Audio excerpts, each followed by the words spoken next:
live from the Sports and Recreation Center here on the campus of the College of Staten Island. It is the Tournament of Heroes here at the campus of Staten Island, as is the 15th annual Tournament of Heroes, and we are playing the Consolation game and the championship game here this afternoon and evening. Welcome aboard, everybody. Michael Cohen with you, along with Mike Dubuski, as we will bring you all the action tonight. We'll start it off with the Consolation game, as we'll have a battle for third place in this tournament between Illinois Wesleyan at 8-3 and Bridgewater College at 5-5. Well, last night, folks, in case you missed it, you missed two very good basketball games, especially to start the day, as we saw Middlebury come back and go on a great run to close out the first half, and then a great run to start the second half, combined 34-9, as they would go on to take the lead as many as 13 points in the second half on Illinois Wesleyan, and then Middlebury would go on to win on a last-second jump shot by Jack Daly to take a 77-75 decision over Illinois Wesleyan.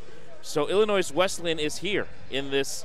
The 18th ranked team in D3 hoops is here in this consolation game here at the Sports and Recreation Center, and they will take on Bridgewater, who dropped a tough decision 71-57 to the Dolphins last night, a game that was dominated by CSI. Of course, that does set up the championship bout a little later on tonight, around 7:35 or so, between CSI and Middlebury. We'll get to that action a little bit later, but first, Mike Dubuski, let's talk a little bit about last night and also what we can expect in this game tonight.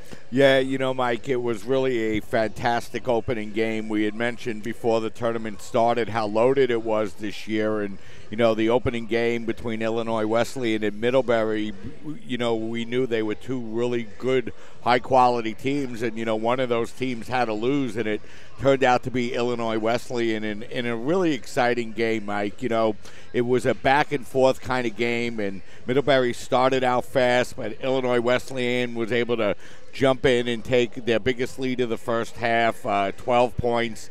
37-25, and you know, from there, Middlebury really did a great job whittling the lead down. Matt Sainamore had a very good game from the field, especially in the second half, finishing with 23 points. And you know, Illinois Wesleyan worked their way back in the game. They really played very well.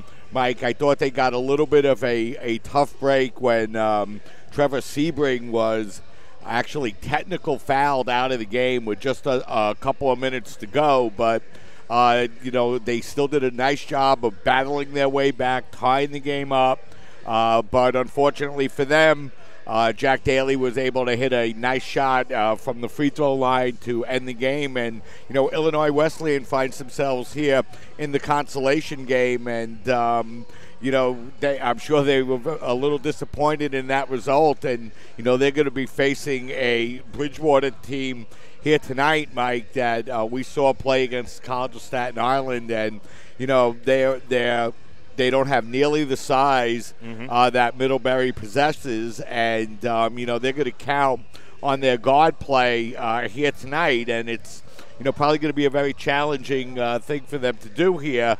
You know, to fight off that size that Illinois Wesleyan has inside. So, you know, it should be for an exciting game, an exciting consolation game, and, of course, that'll set us up for the championship game a little bit later this evening. And I think you hit on some really good points right there, especially the size advantage that Illinois Wesleyan does bring into this. They have 9 players all told that are over at 6'5" or over, compared to Bridgewater only has 4 players that are 6'5" and over, and only 1 player, their tallest player, is 6'6". So a clear size advantage. We'll see whether that plays a role or not. It really wasn't much of a difference last night for Illinois Wesleyan, as they end up losing to a Middlebury team that, compared to Bridgewater, does have much bigger size, but maybe not the size that Illinois Wesleyan has. But that's why they play the games, as they always say, and I think that we're going to be in for a really competitive game between these two teams, two schools that come in here from two very good conferences, two very competitive conferences, and want to come out of here with at least a win. No one wants to be 0-2 in a tournament. Yeah, you know, you certainly don't. You know, you come out and it's right after the Christmas holiday, and you come out onto the road to play a couple of games. You'd certainly like to get one of them, Mike. And There's no doubt about it. And, if you're the Titans, you look back at the way you played yesterday, and, they did play a pretty good game, Mike. Statistically, they shot just under 50% from the field. They were 7 of 18 from the three-point line. They hit 18 of their 22 free throws. They were tied in rebounds. They may have turned the ball over a little too much in the game, Mike. They did have 21 turnovers in that game, but other than that, they did play a very solid game. But you know what? So did Middlebury, and Middlebury played very well in that game. They got very good production, especially in that second half. And they were able to come out and do just enough, and it really was, Mike, just enough to get past Illinois Wesleyan. It really was. And, both teams, we came into that game yesterday with Middlebury and Illinois Wesleyan, and we were talking about how both of these teams were really good shooting teams, and it was going to be a question of who was going to blink first. And as a result, it ended up being Illinois Wesleyan as a result at the end of the ball game with the winning shot by Daly. But really, both of those teams are fantastic offensive teams. And Illinois Wesleyan, as well as they shot in that game yesterday, we could talk about how poorly Bridgewater shot in the game against the Dolphins. They did shoot only 33% from the field, which is just a little bit below their seasonal average, but only 16% from the floor beyond the arc, 48% from the free throw line. We came into that game talking about Bridgewater, how good they were at the free throw line. They shot 71% on the year.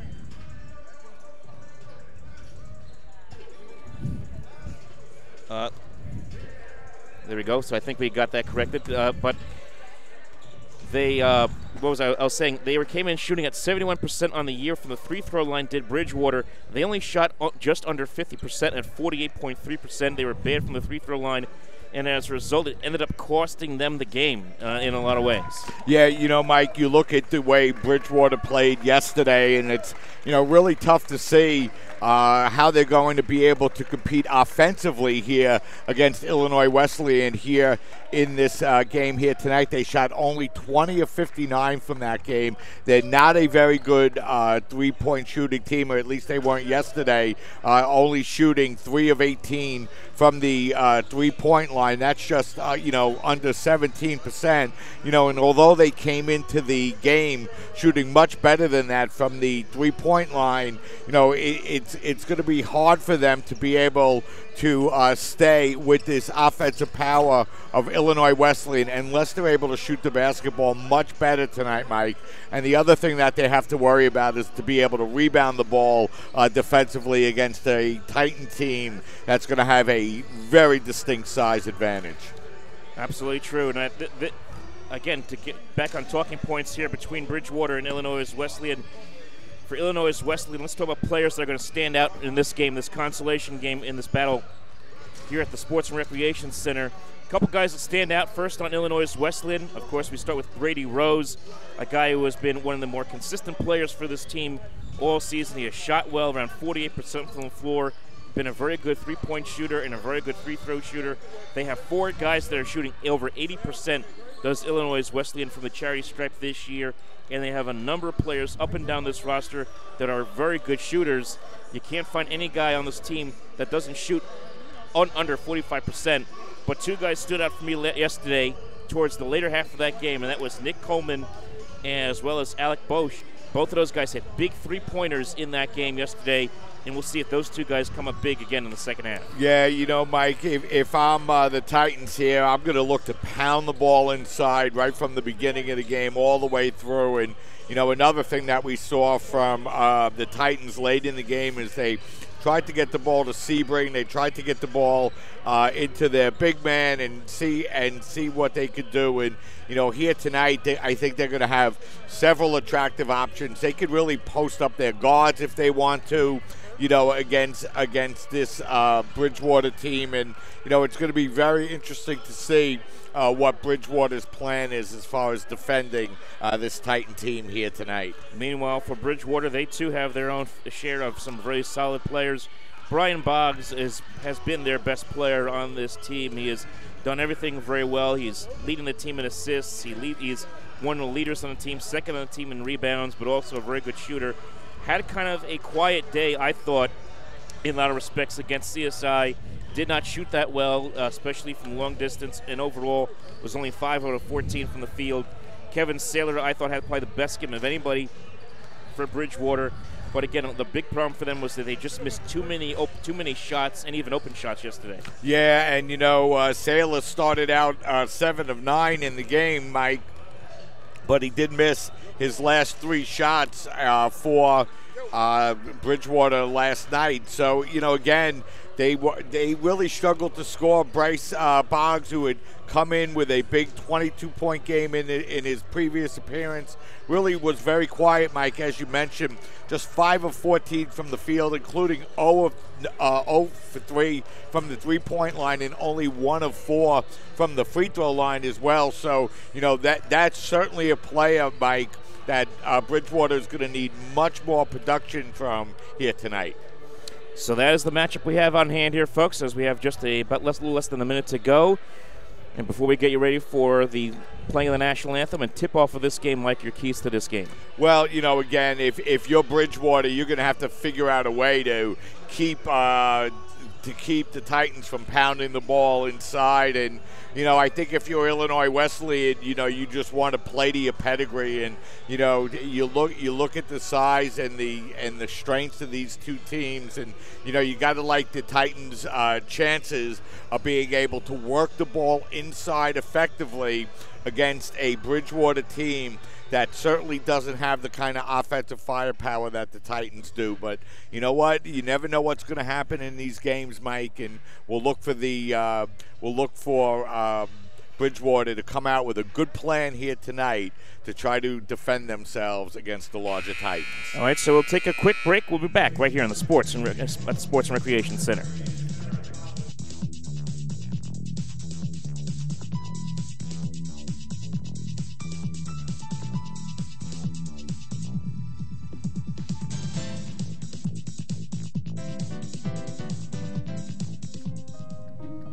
You make me wear my bike helmet. Taught me never to run with scissors. You tell me to stay away from drugs. To always buckle my seatbelt. And to follow the swimming rules. You're always looking out for me and trying to keep me safe. So why do you keep a loaded gun in your drawer?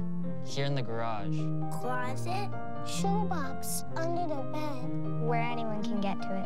How safe is that? How safe is that? How safe is that? You asked them to follow some safety rules.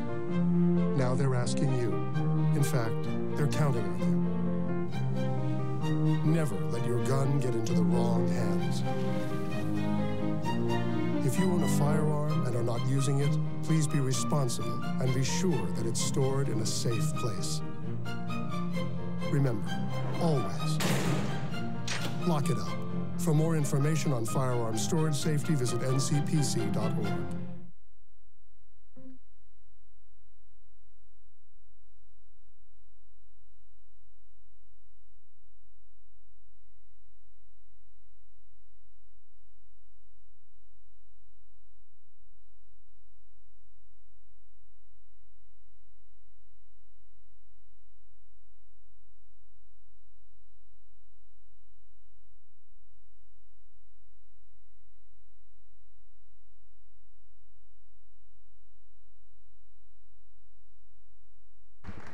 And we are back here, folks, on your home for everything CSI Dolphins, CSI Sportsnet.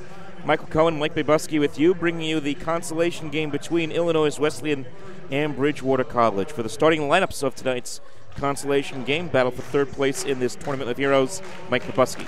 Thanks a lot, Mike. First for the Bridgewater College team, it'll be number 5, Kevin Saylor, number 12, Bryce Boggs, number 22, Romello Crowell, number 24, Fa'e Balfour, and number 30, Quixote Dennis.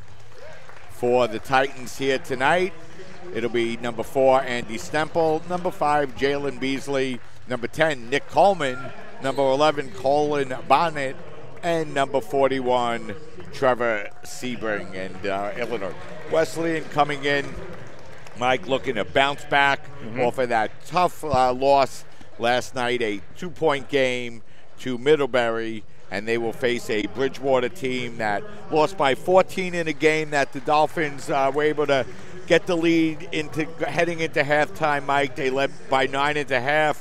Bridgewater was able to close a little bit, but the Dolphins able to pull away at the end. And, you know, Bridgewater really didn't help themselves in a lot of categories, Mike, including shooting just 14 of 29 from the floor and from the free throw line and 20 of 59 from the floor.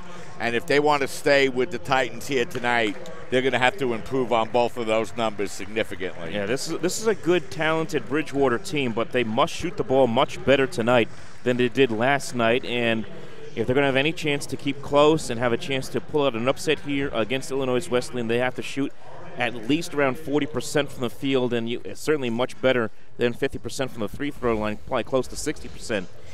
Right now, the team's ready to go. As you see, we'll see Illinois Wesleyan take the court for the first time. They're wearing their green jerseys and green shorts with white trim.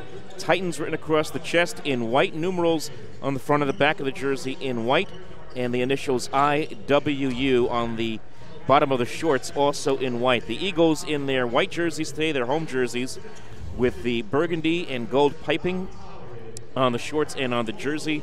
Burgundy numerals on the front and the back of the jersey, and Eagles written across the chest in burgundy. So we are ready for some basketball, and we are glad that you are here with us and joining us here this evening for this Tournament of Heroes, the 15th annual Tournament of Heroes here at the campus of the College of Staten Island.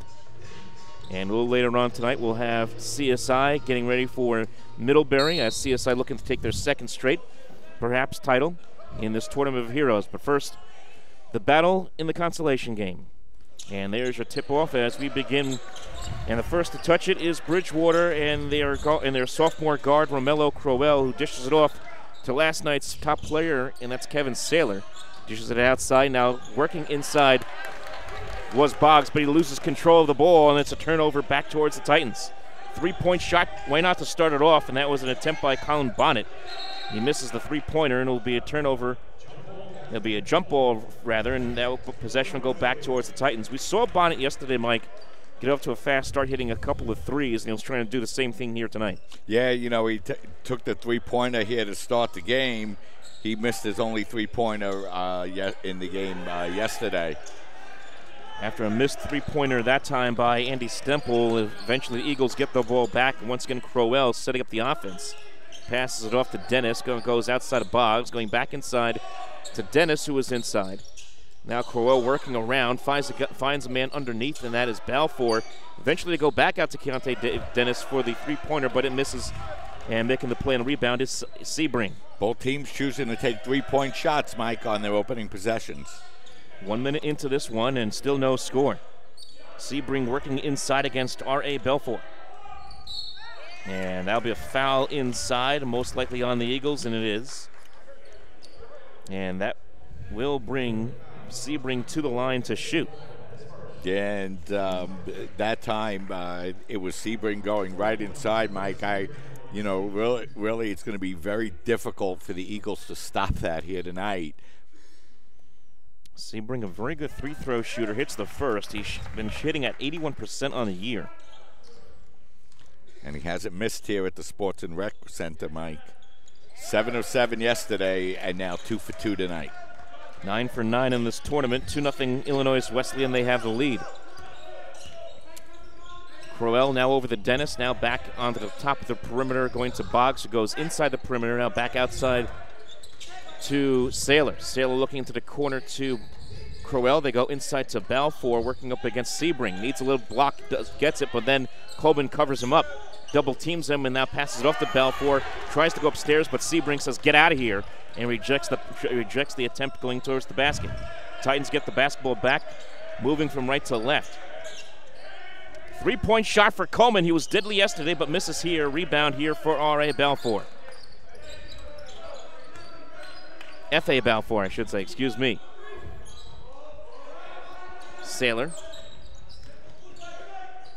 Looking for Dennis, going back out to Crowell. Crowell nearly tripped, and that should be a defensive foul, and it is, and the Eagles will keep the ball. Yeah, that time Sebring stepped out to try to play the defense. Got a little too aggressive, Mike, with the lower body and got called for the foul, so that'll be his first, teams first, and the Eagles will get to inbound the basketball with a fresh 30-second clock. He may have the size advantage, but got a little bit too overzealous. Substitution made here. Number 34, Phil Baumgartner, now checks in for the Eagles, as well as Essex Thompson wearing number 40, but a travel called on Boggs. Just took one too many steps, and the turnover will be made back towards the Titans. Yeah, you know, Bridgewater's only gotten one shot attempt here, Mike, through the first 2 minutes and 13 seconds, and, you know, that's not what you're looking for out of your offense. Illinois Wesleyan on their part is so far 0 for 2. Their only points have come on free throws. Andy Stemple working top of the key with Coleman. They go back to the corner, and that is Bonnet. Now back out towards Stemple, takes a shot on the jumper, but the foul is called, and looks like defensive foul on on Baumgartner. We'll get the official foul now, and it is, correction, not on Baumgartner, but it is on Zach Cope. Yeah, so Cope will pick up the personal. That'll be his first, and 2 fouls here on the Eagles. Coleman looking for the big man. That's Sebring. Finds him, and then hands it back to Coleman. Both of them passing it off back and forth right now. Now they include Stemple. Just passing around the outside of the perimeter right now. Now working his way inside. Baseline shot, and will miss. No good for Stemple. Now back out to Coleman on the rebound. Nice job by the Titans, but another missed three-pointer. And they have now missed, as soon as that stat is going to be updated, about 3 3-pointers for Illinois Wesleyan. Yeah, they're really not shooting well here to start the game, but that's going to be another turnover here on the Eagles. So neither team has shot too well so far in the early going, as we're about a little over 3 minutes in.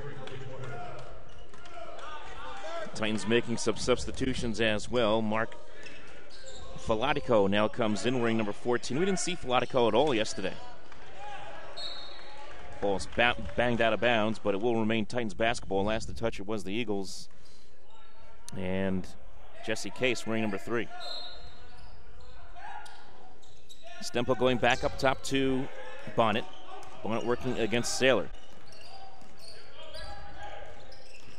Working inside. Nice job. Got no challenge at all from this Eagles defense. Eventually passes it off with a foul call offensively on the Titans. Yeah, and this time, Mike, it will be a foul on Baumgartner. Yeah, it will be. And it will be his first 3 quick ones now for the Eagles here in the first half. Titans will inbound, going to Sebring up top. Sebring working up against Baumgartner, going inside, now finds a wide open Alec Bosch, and Bosch goes coast to coast for the bucket. And the first bucket of the day here for the Titans. It's now 4-0. Nice backdoor play. Points in the paint for the first time for the Titans. Essex Thompson takes a wide open 3 but misses it.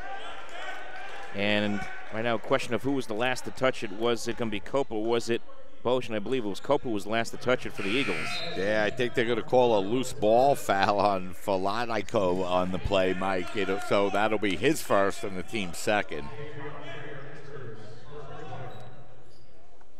So Baumgartner will inbound here for the Eagles. Finds a man open inside, and working his way inside is Devarian Gear. And that will count. Looks like we've lost internet connection as we can't get our stats updated, but we will get that up to date right now. 60 minutes in, 60 minutes on the clock right now. 4 minutes in, 4-0 Wesleyan with the lead on Bridgewater. Going out on top here to Bosch. Bosch looking for Stemple, and they work inside. A little tip, attempted a tip in there by Falatico, but none doing. Rebound here by the Eagles, going back the other way. Baumgartner going back over to Gear. Gear top of the key now goes back towards Case. Case trying to find his way around. He does. He does pass it off instead to Baumgartner, who takes the 3 and misses. So both teams remaining fairly cold here to start this first half. Titans now with the basketball. Falatico working against Baumgartner. Passes it off this time to Bonnet, working inside, loses possession of it, and it's picked up by the Eagles and Case. Case going to Baumgartner. They thought they had numbers, they did not. Titans quickly recollect themselves defensively. They go up top. This time to Gear. He goes working inside, and a foul is called. Yeah, and the Eagles have been doing a pretty good job here, Mike. Defensively, they've been pretty much limiting the Titans to just a shot, and the Titans have been missing their outside shots, and the Eagles with an opportunity here to tie the game up. Here at the free throw attempt, he will miss. Numbers on Gear so far this season when it comes to free throw attempts, and he is 5 out of 10. He hasn't had too many, so it's a small sample size, but he's shot only 50% from the charity stripe. Second attempt is in, so he's 1 for 2, so he lives by his stats right there. 1 for 2.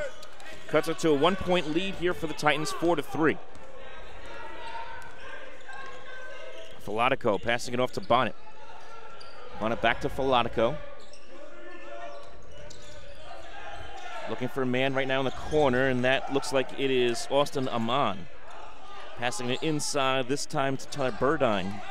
Burdine, another one of those big guys on this ball club. They kick it outside. This time Filatico for 3, no good. Battle for the basketball, and it's picked up this time by Saylor and the Eagles. On the rebound, nice job by Saylor to get in there. There were 3 green shirts around him, but he's the one who comes up with it. Case right now moving towards the top of the key, passes it off to Gear. This time back to Baumgartner, going back inside Gear, backpedaling, puts it up, and in for 2. Yeah. And the Eagles have their first lead. Yeah, and that was a beautiful move that time by Gear. He showed good body control. He was able to draw the contact and get the ball up to the rim and lay it up and in, and was able to now to give the first lead of the game, Mike, as you say, to the Eagles, 5-4. So Gear will go back to the line. He'll shoot once again. Remember, he is 1 for 2 from the free throw line. Chance to make it a 2-point lead right now.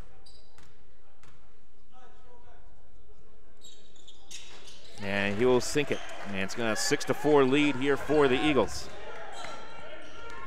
14-10 to go here in this first half. Colin Bennett back up top here, this time to Burdine, going over to Amon. Back over to Coleman, but a foul called, and looks like an offense. It looks like it'll be a push-off foul call. I don't know about that one. Yeah, and Illinois Wesleyan, that looked pretty efficient offensively yesterday, really struggling tonight, Mike. 1 of 9 from the field and just an 0 of 4 from the three-point line. So they're really struggling offensively. Just 4 points here through over 6 minutes of play. Nick Coleman going up top now, this time to Stemple. Takes the 15-foot jumper. It's no good. Picked up by the Eagles on the rebound. Case will start it off as he'll set up this offense from the point now. Gives it off to Gear, going over to number 32, Kenneth Turner, the freshman. Puts it up for an attempt up against the big man in Burdine, who's 6'9", and it's no good. Titans now trying to rally quick. They're still down 2. Filatico going, or rather Amon working inside. Now gets the chance, does Amon, and he hits the three-pointer. Austin Amon with a big-time 3. And the senior guard gives the Titans a 7-6 advantage. Dan, it's been a long time since for a basket for the Titans as Ammon gets the basket and gives the Titans the lead.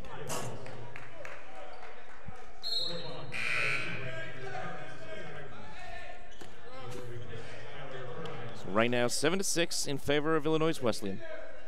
Saw the ball bounce off of a Titans player. And it will remain Eagles basketball right now as Case will inbound underneath the hoop. Goes out to Boggs. Now over to Turner. Turner going back over to Boggs, working up against Amon. Now it's going to be Case. Case looking over this time to Gear. Gear going upstairs, and he gets blocked this time, and it's Sebring who gets the block. Amon, another three-point shot, and it'll miss, but a rebound, but be waved off. No rebound. It'll go back the other way. Offensive foul call and a turnover back towards the Eagles. Yeah, that'll be a foul on Beasley, Mike, going over the back, so he'll pick up. Actually, the call looks like it might be on Sebring, and that'll be a big foul, Mike, because that'll be his second for the Titans. There's a huge foul For the Titans, one of their big guys getting now with 2 fouls, and we're still not even halfway through the first half. Case working inside, takes the 5-foot jumper, misses it. Rebound here for the Titans and Stemple. Stemple bringing it down court. Hands it off to Amon. Amon with another 3-point shot, and he banks that one too. Austin Amon is on fire here to start this ball game. Yeah, you know, Mike, Amon has come out and he's really been the Titan offense. 6 of their 10 points here and just a couple of shots. So it is a timeout. We'll take a 30-second timeout, so we'll keep it here. So, Mike, your thoughts so far? We've seen both of these offensive struggle. The Bridgewater 2 out of 6 from the floor. Illinois Wesleyan before that 3-pointer 1 out of 10 from the floor. What are your thoughts so far? Yeah, you know, the thing that has to concern you, Mike, if you're an Eagle fan, is the fact that, you know, the Titans are able to come down and get their shots. And, you know, although they've really struggled here from the field tonight, you can't expect that to continue. On the other side, the Eagles have really been having trouble getting the ball up to the rim, Mike. Their last couple of shots have been blocked. The Titans can do a very nice job really altering the Eagles' offense. So it's going to be very important for the Eagles to be able to hit outside shots here as we continue in the first half. The Eagles are already now down by 4. Foul called, and that will be a hold. It is called. Yeah, Eagles will keep possession here as Boggs will inbound from the half court. Looking for his open man. He finds Baumgartner, who gets open. And now working top of the key, works inside, loses possession, gets batted around initially, and now somehow Boggs comes up with it, puts it up, and it's going to be knocked away in a rebound, but a foul called first. Attempted rebound there by Stemple. And that will be another foul on the Eagles, and that is on Boggs for the reach-in. 11:43 to go here in this first half. 10-6 in favor of Illinois Wesleyan. Illinois Wesleyan will now inbound as Bosch hands it off to Coleman. And we've already seen a number of substitutions here made by Illinois Wesleyan. Here's another one as Miles Curry is now in, wearing number 0. They go inside here to Burdine, but Burdine draws a foul inside. And again, the size is going to be a problem here for Bridgewater, Mike. These guys have so much size, it can be hard not to foul these guys, especially in crunch time later on in this game. And now it's going to be Stemple, 3-point shot, and he hits that one too. We have seen 3 3-pointers connected on here by the Titans. This time it is Andy Stemple. Yeah, and you know, the Titans came in to this game shooting 39% from the 3-point line, so they can hit that outside shot. Dennis going back out, but the travel call as walking on the play was Kevin Saylor. Saylor was so good for the Eagles yesterday. Very quiet first half so far, and the travel does not help him either. Coleman going over to Bosch. Bosch back to Stemple outside. Working against Boggs, and Boggs gets his hand in and tries to steal it. But not before a foul is called, and it looks like it will be against Stemple. And that'll be Stemple's first. And that is the 7th team foul already for Wesleyan. Yeah, so Wesleyan, Mike, already at the foul limit with 7. 5 fouls already for Bridgewater as well. So 12 fouls here, Mike, called through the first 9 minutes. So Boggs will go to the free-throw line. A 73% shooter from the free-throw line, as he will miss the one-on-one, and there'll be a rebound here for the Titans. Coleman working quickly, going coast to coast, tries to put it up, gets the rebound here, and he'll get some help as putting it in his Burdine for 2 more points. That's called helping your teammates. Yeah, and you know, that's really a 4-point swing almost, Mike, as Bridgewater misses the front end of a one-on-one, and then the Titans come right back with a basket. Boggs tries to go upstairs against the 2 big guys, can't do it. Still gets the ball back, though, hands it off to Saylor. And Boggs will attempt a 3-point shot, big 3 attempt, but he'll miss, and it'll be a rebound off the rim for Stemple, who's had a very busy first half. Bridgewater 0 for 4 from the 3-point line. Stemple going back over to Curry. Curry now goes over to Bosch. Bosch is a very good 3-point shooter in his own right. They go inside, but I couldn't see the foul. But it looks like there was a foul inside. It might have been against the Eagles. And it is against F.A. Belfour. Yeah, so Belfour will pick up the foul, and that's going to be his second foul, so he's going to have to go to the bench. One of the few players with a little bit of size here for the Eagles, as the Eagles have not been able to score now for 4 minutes and 26 seconds. Wow, Coleman going to Bennett, and then Bennett just kind of just rolls the ball back to Coleman, who just puts it in for two, as easy as it gets, and it's now 17-6, and Illinois Wesleyan starting to dominate here as we're halfway through this first half, Mike, as they have an 11-point lead. 13-0 run here for the Titans. Saylor going back over to Bumgartner, and he just rushed the throw, and it bounced off the fingertips of Bumgartner, and perhaps the Eagles starting to get a little bit, trying to pressure themselves a little bit too much right now, trying to be too perfect. And again, more substitutions made here.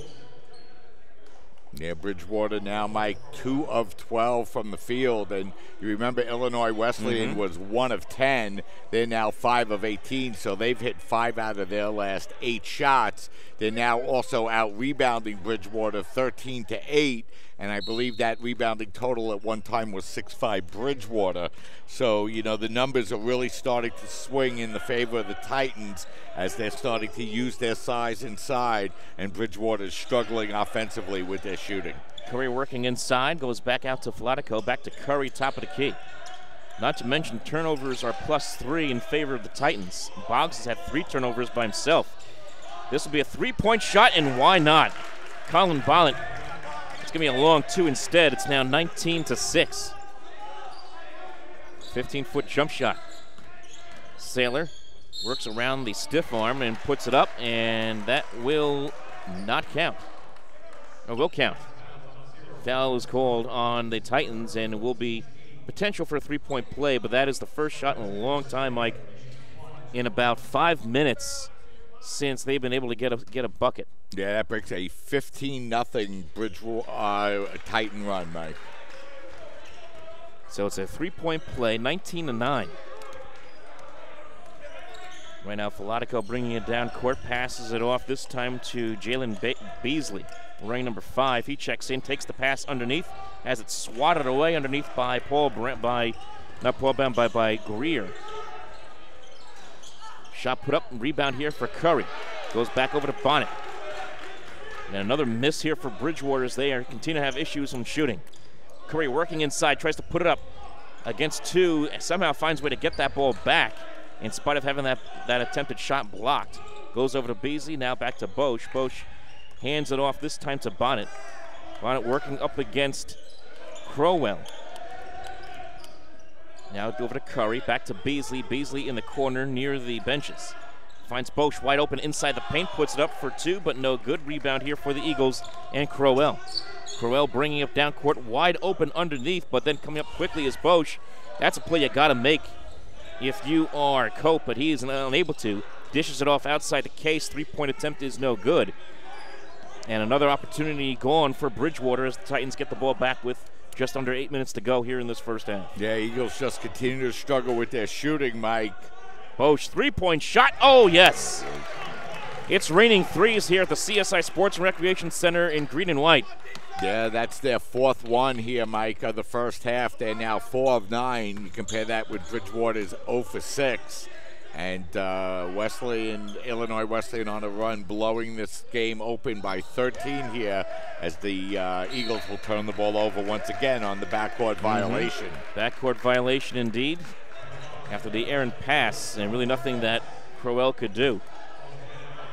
Will be an inbounds here for the Titans, and it will be Bonnet to inbound. Size advantage, also the shooting prowess of this Titans team playing a big role in them blowing this game wide open. Also the issues in shooting that plagued Bridgewater so much, especially in the second half last night, really hurting them here in the first half here today.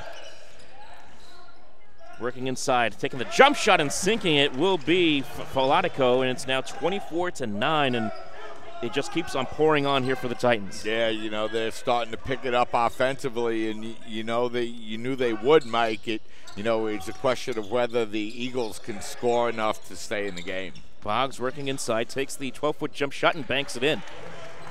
Really right at the free throw line in a lot of ways, and it's finally a bucket Hey, the best shot of the day we have seen here by Bridgewater. It's now 24-11. Yeah, Boggs' first basket. He's 1 of 4 from the field for the Eagles.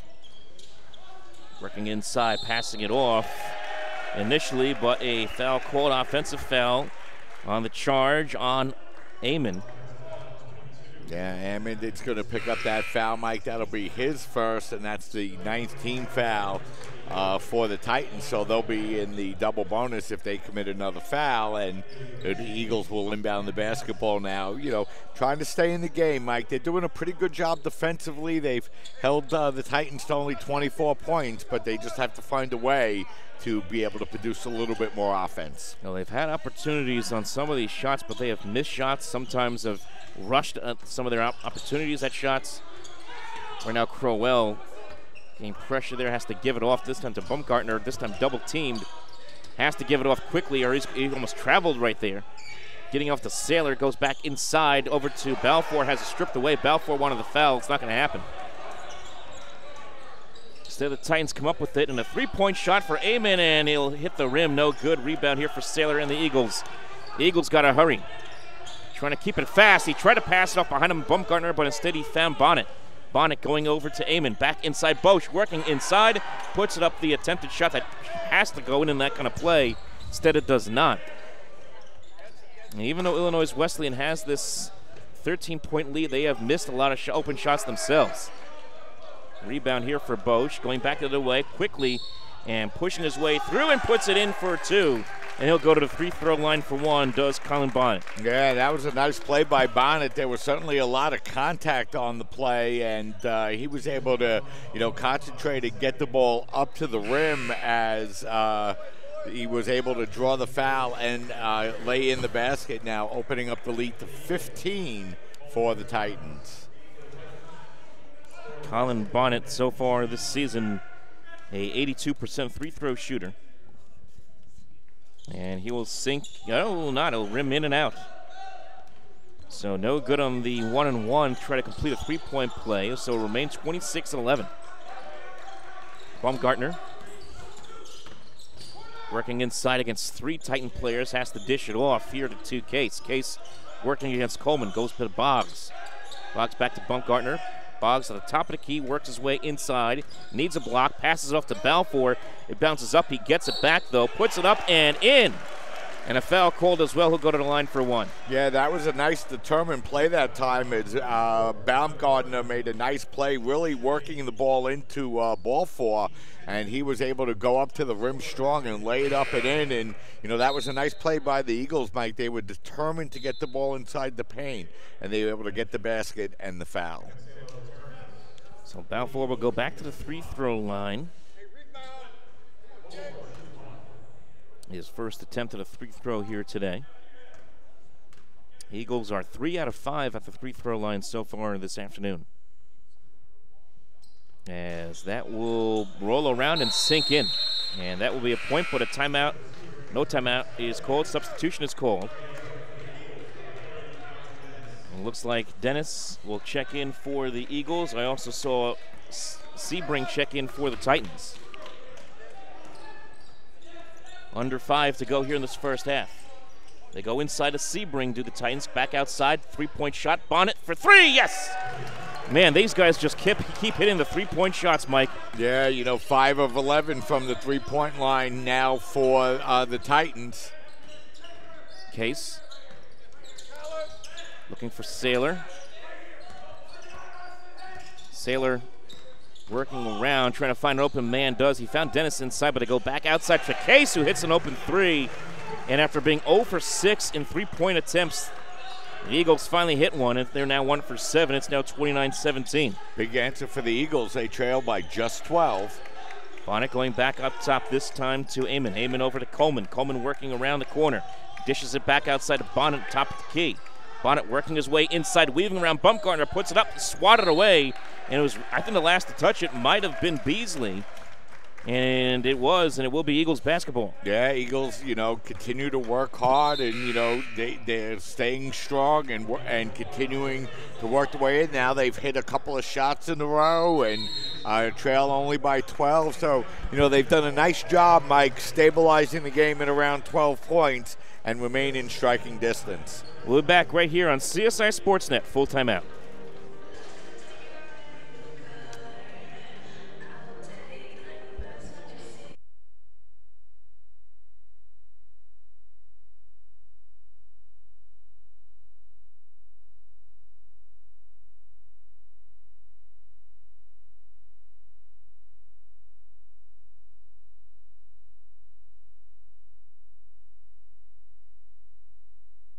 And we're back here, folks, at the CSI Sports and Recreation Center here on the college campus of Staten Island.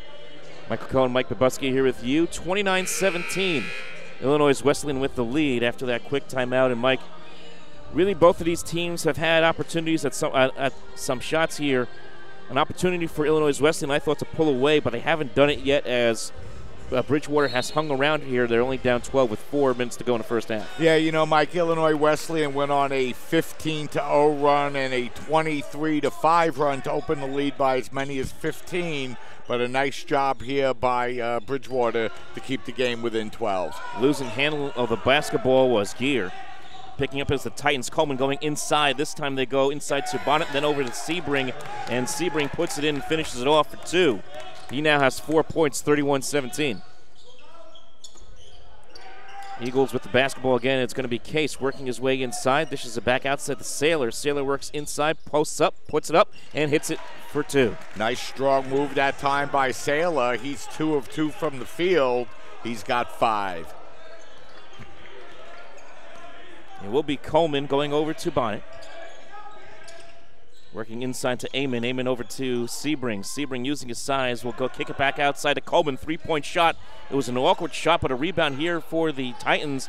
And another rebound on the miss, that time by Amon, but losing handling was Bosch. And the Eagles come up with it. Just under 3. This is a big possession here for Bridgewater. They need to convert. 2 points will make it a 10-point game. 3 would make it 9. And a 2-point shot, awkward off-bound shot there by Case, and he's able to bank it in for 2. He now has 5. It's a 10-point lead and a turnover going the other way back to Sailor. Loses handle of it, and it's picked up by Coleman for the Titans. Yeah, that's too bad. That was an opportunity for the Eagles to get it within single digits, but they turned the ball over. Amon in the corner working up against Crowell. 22 against 22. Spins around Crowell. Tries to dish it out. Does over to Coleman in the corner. Bonnet working his way inside, weaving inside, passes it off to Bosch. Bosch puts it up, and it rattles around and falls in for 2. Yeah, the Titans pounding that one inside the paint.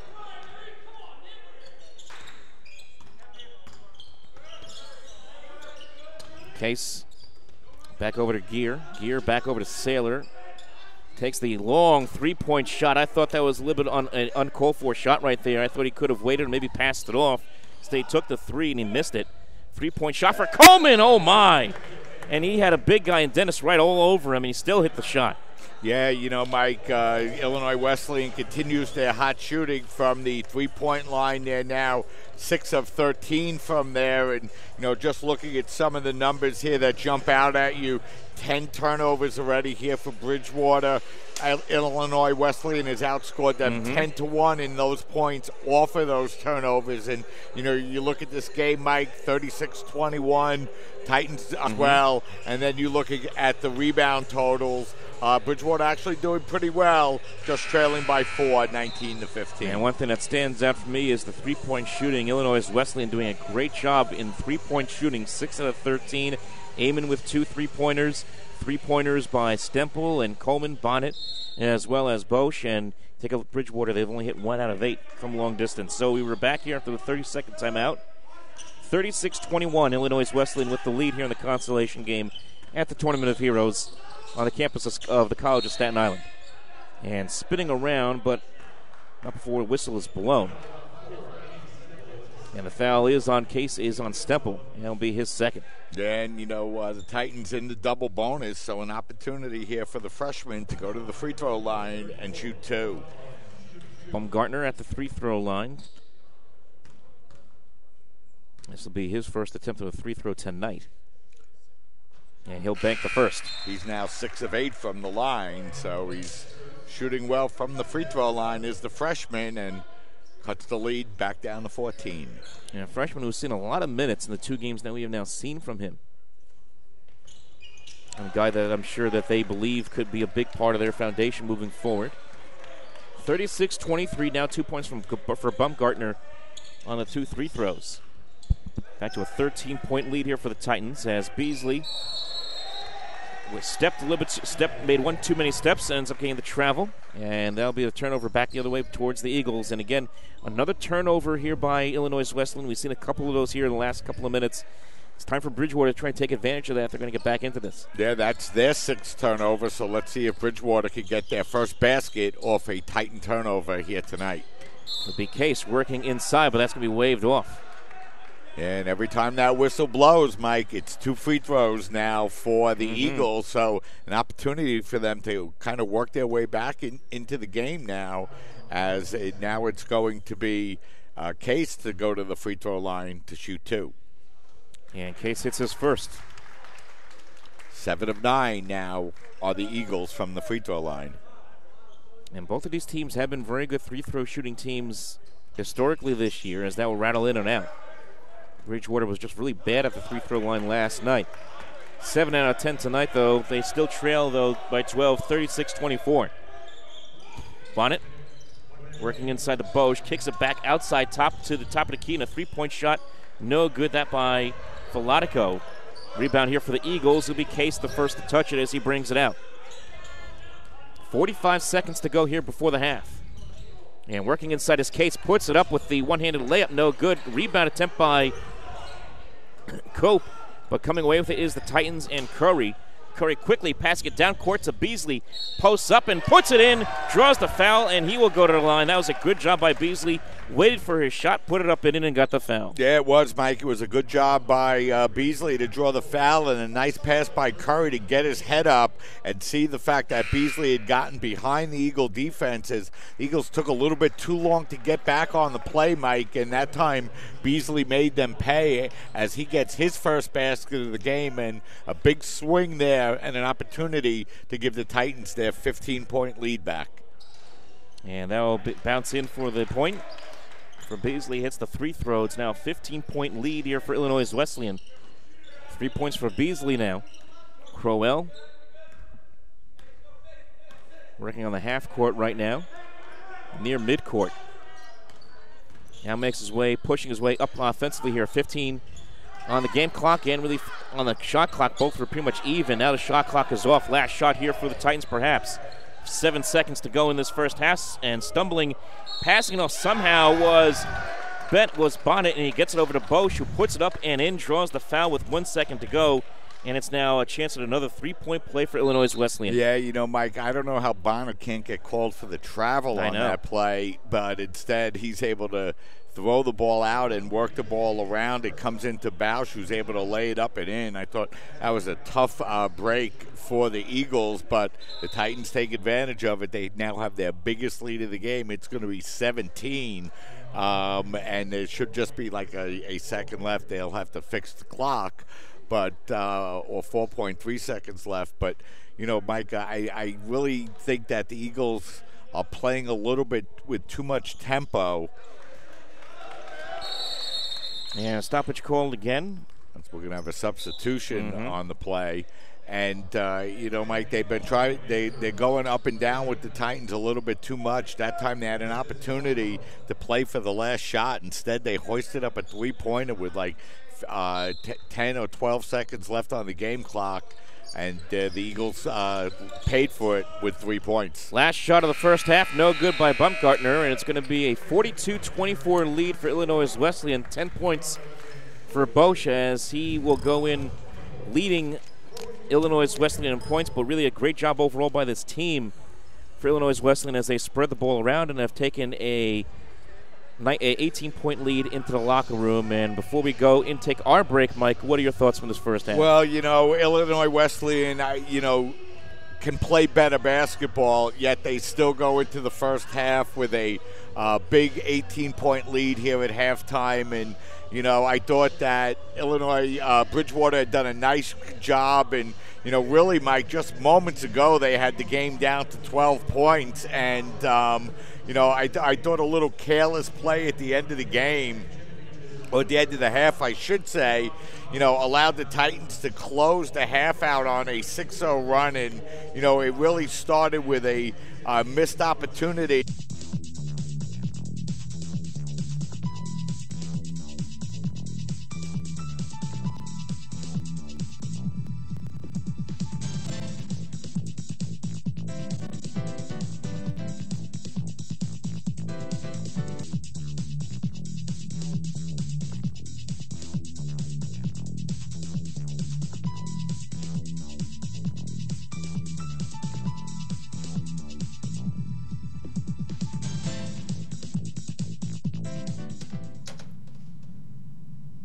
Wow, these are really good. You act surprised.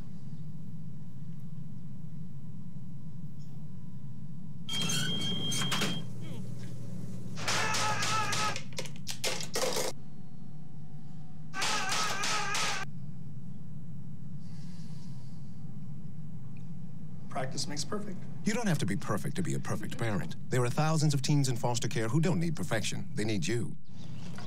You know what, guys? There's a lot of tree branches and dry brush over here. We should probably put the bonfire over there.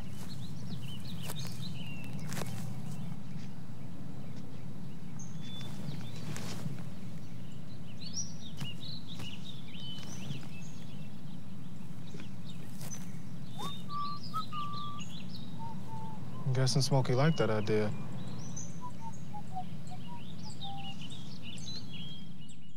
Mom.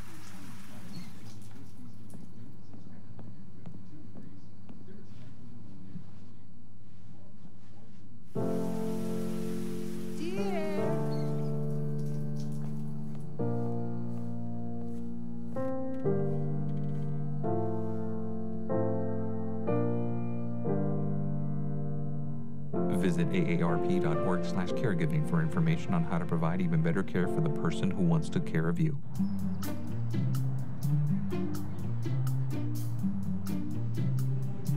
Don't worry, 74 people were picked before me in the NFL draft.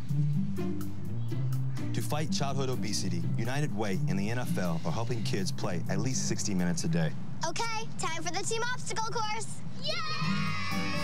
What this place needs is more healthy kids. To get involved or donate, go to unitedway.org/play60. Now I get it. When I was 6, my days were spent playing basketball. When I was 6, my dream was to make it to the NBA. When I was 6, my mom had a stroke. I'm Paul George, and I want you to spot a stroke fast. F, face drooping. A, arm weakness. S, speech difficulty. T, time to call 911. Protect the ones you love. Spot a stroke fast.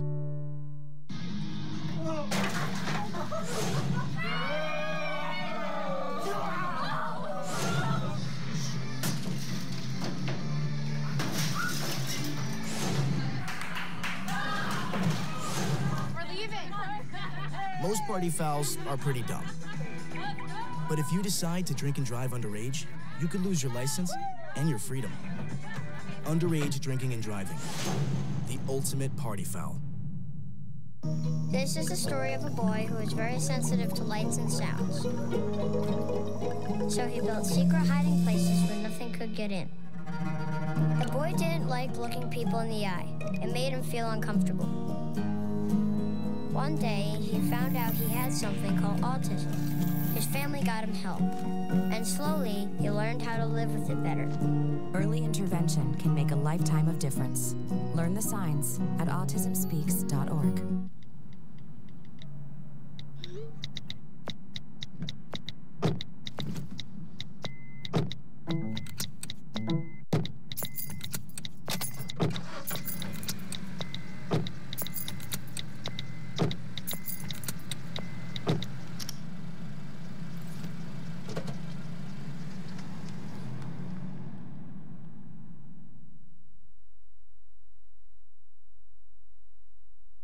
They said I have troll teeth. That my voice sounded like a possessed baby doll. That no one would ever love someone as stupid as me. That I was fat, ugly. Disgusting. The effect of bullying is potent. We will no longer be the silent majority. Now, when you see online bullying, there's something you can do about it. We're gonna take action with the I. I am a witness. I am a witness. I am a witness. I am a witness. I am a witness, and so are you.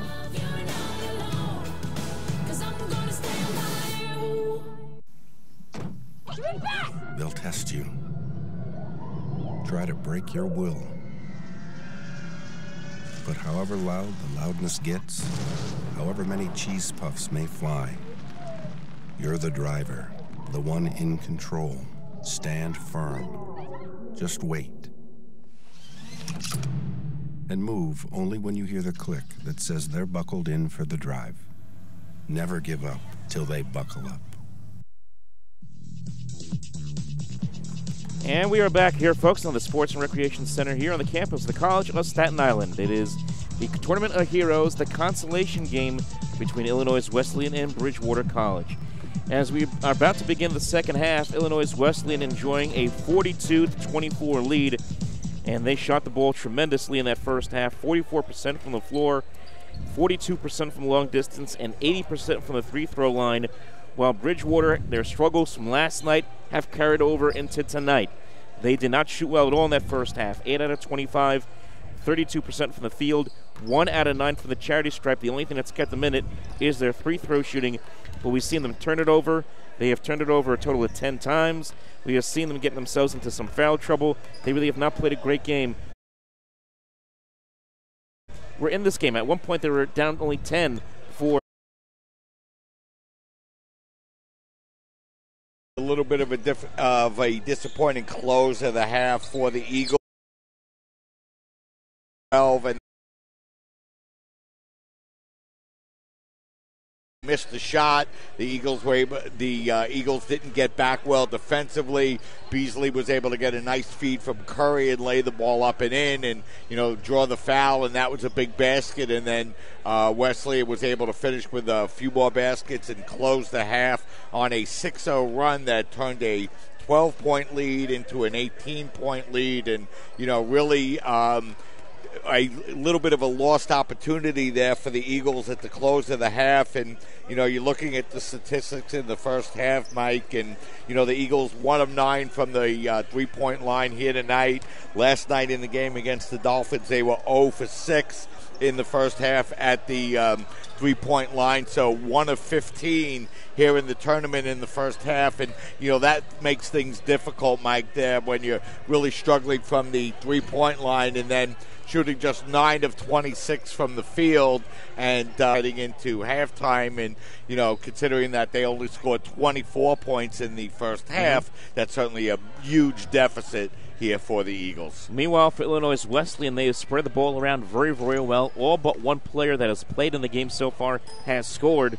Alec Bosch leads the team right now with 10 points. He has 4-7 shooting, but also big days from beyond the arc for Austin Amon. He had 2 big three-pointers. We saw three-pointers from Andy Stemple, Nick Coleman, Colin Bennett, everybody getting involved and contributing in a big way. Yeah, and the big thing about Ammon, Mike, who you were just mentioning, Illinois Wesleyan really came out and they started off the game a little slow and only hit 1 of their first 10 shots from the field here tonight. And then Ammon came in and hit 2 of 3 three-pointers right at that time, picked up 6 big points, and really helped get the Titan offense in gear in that first half. And again, the Titans with a lot of weapons, hitting their three-pointers, 6 of 14, 43% from the three-point line in the first half. And they've really put a lot of pressure here on the Eagles, who really I'm not sure, Mike,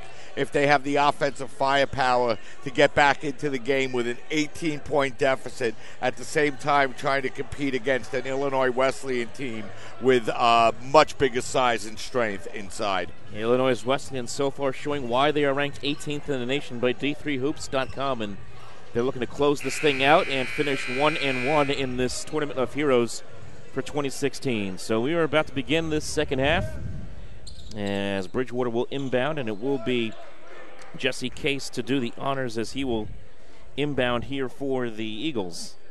One thing to keep in mind is the turnovers, and Both Bryce Boggs and Kevin Saylor have turned it over 3 times apiece for Bridgewater. Those two guys they rely on a lot offensively. They cannot have turnovers from those guys anymore in the second half. Going inside Dennis, over to Balfour. He puts it up and in, and a good start for the Eagles. And to start it off, they're now down 16, 42-26. Yeah, nice offensive play set up that time by head coach Pastiglione coming out of halftime. Good job by the Eagles. Sean Pastiglione, as we talked about last night, a Staten Island native coming back to his hometown, bringing his Eagles here. Right now trying to avoid being 0-2 in this Tournament of Heroes, but a point there. A nice job by the big man, and that is Sebring, who backpedals and puts in the 2. It's back to an 18-point lead. Right now the Eagles bring it down court. Baumgartner, the freshman, coming down court, passes it off to Dennis. They go inside of Balfour. Balfour bumping his way, decides not to go up, instead goes over to Boggs, who Boggs again turns it over now for the 4th time today, Michael. And that's now 11 turnovers for this Eagles team. Yeah, they're first here in the second half. Titans going from left to right. As a 3-point shot for Beasley hits the rim and no good. Rebound here for Balfour and for the Eagles. Baumgartner working his way around some Titans defenders, working over to Saylor, who works his way inside on the baseline, passes it off now to Dennis. 3-point shot. I think he may have had his foot on the line. Would have been a 15-foot jumper. No good regardless. Still 44-26 is the score. Right now it'll be Stemple going back over to Bonnet. Stemple trying to work his way inside underneath, trying to make himself open. Instead he'll go to Beasley up top. They go inside then to Sebring, but a foul called on the reach-in inside. Yeah, you know, that time it looks like Balfour is going to get called for the foul as he was, you know, doing his best to try to move Sebring out of the box, and he picks up the personal foul. So the first foul of the second half, and that again will be the 3rd foul overall for Balfour, who will have to take a seat. And one thing we forgot to mention coming out of the halftime was that 7 total players were in some form of foul trouble, and that was big foul trouble there for the Eagles. Balfour now with 3, pushing his way inside and adding some points there. Will be Stemple. He gets 2 more. He now has 5. It's 46-26. 20-point lead now for the Titans, who continue to dominate. Yeah. 3-point shot, and it's good. 3-pointer for Kevin Saylor. It's now a 46-29 lead. Yeah, Saylor, a big part here of the Eagle offense. Sebring passes it off to Coleman. Coleman working inside. Goes inside to Sebring. Waits, posts up, puts it up, has it rattle around, kicks it back out to Coleman with a 3-point shot. No good, but Beasley with the rebound. And that is what is allowing the Titans to have these opportunities at second chance points, is their size and getting these offensive rebounds. Right now it will be Bonnet going over to Coleman. 3-point shot for Stemple in the corner. Yes! Why not? They continue to hit the threes. Now he's moving to the second half. And they get the lead up to 20 here for the first time tonight, Mike. 7-3 run for the Titans to start the second half. Bonnet working up against, and that looks like it was Boggs. Boggs loses possession again. But I believe a foul was called first. And we will have substitutions as well. It's Balfour and Greer will now check in here for the Eagles. So it'll be an inbounds here for the Eagles after the foul.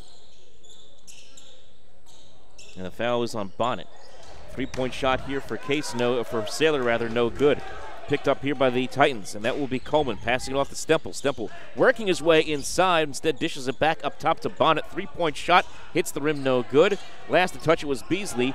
Tries to kick it outside, but instead it's going to find an Eagle. And that will be Boggs. Boggs dishes it off to Crowell.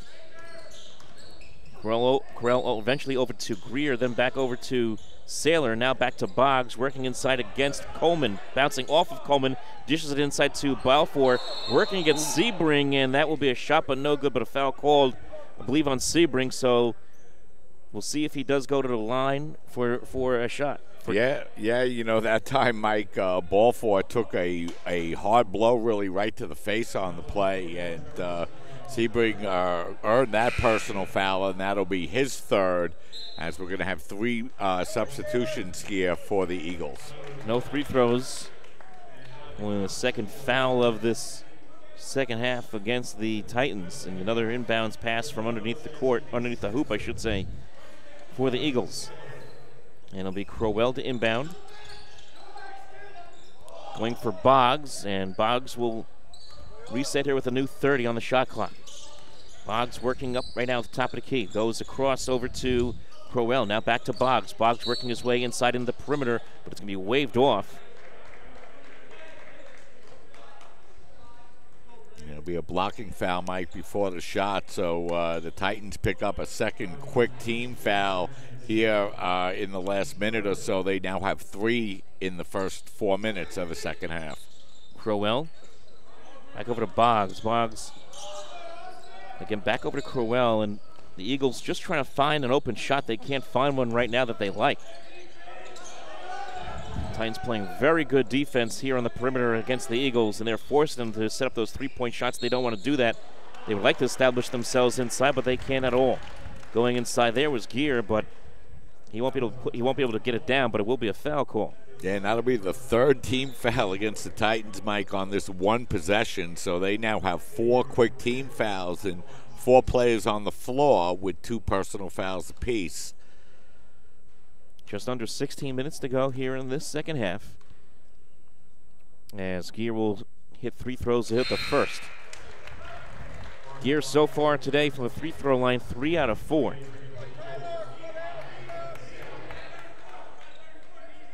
And now with 7 points, that's second on the team behind Sailor, who has 10.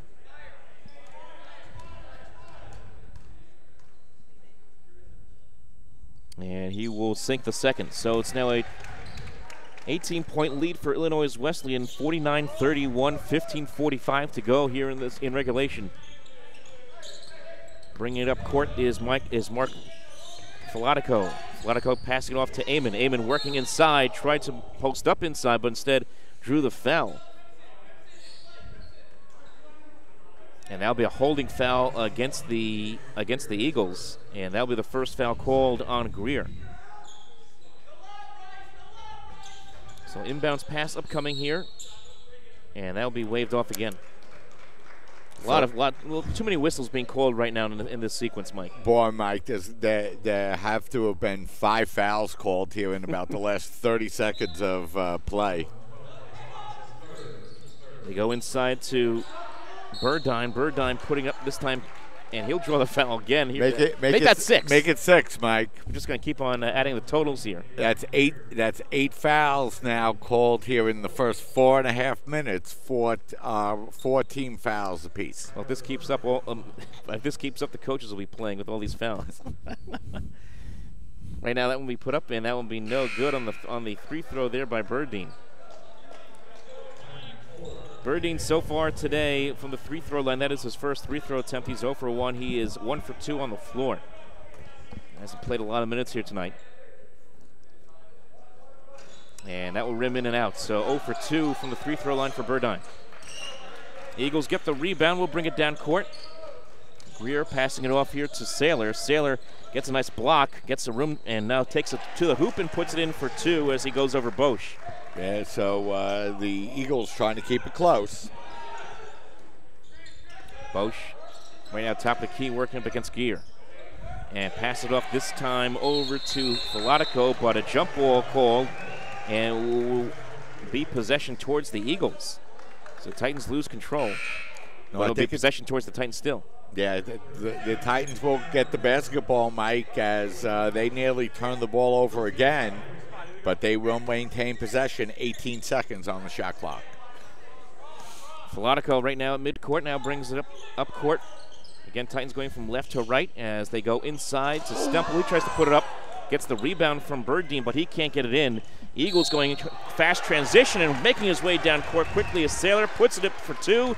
He hits that, and he'll go to the line for 1 more. Then, Illinois Wesleyan jumped out quickly here to start the second half, but the Eagles have done a nice job fighting their way back and trailing now by 14 with an opportunity to cut into that Titan lead once again. Sailor with a free-throw shot, and he banks it. Now it's now a 13-point deficit. Remember, at one point it was 20 in this second half. Filatico Passes it off this time to Stemple. Stemple going over to Bosch. Bosch right now, top of the key, goes inside perimeter. This time to Burdine. Burdine just hands it off to Falatico. Takes the jump shot, and it's no good, but Bosch comes away with it. Three-point shot. Amen, yes! Oh, wow, he just keeps on hitting these threes like it's nobody's business. Yeah, and you know, he hits them at big times, Mike, and that's the third time here tonight he's hit a big three-pointer with the Titan offense sputtering a little bit.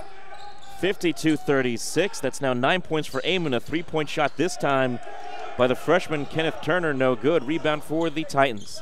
Titans now in a bit of a fast break. Going inside is Falatico. He goes inside this time to Burdine. Took one off the chin. And he will go to the line for free throws. Yeah, and that time when he got the ball, Mike, it looked like a clear foot taller than any of the players that were guarding him, and he still took a little bit of a blow to the jaw and drew the foul.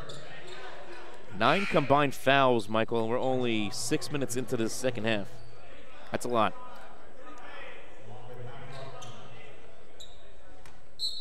Inbounds here for Coleman.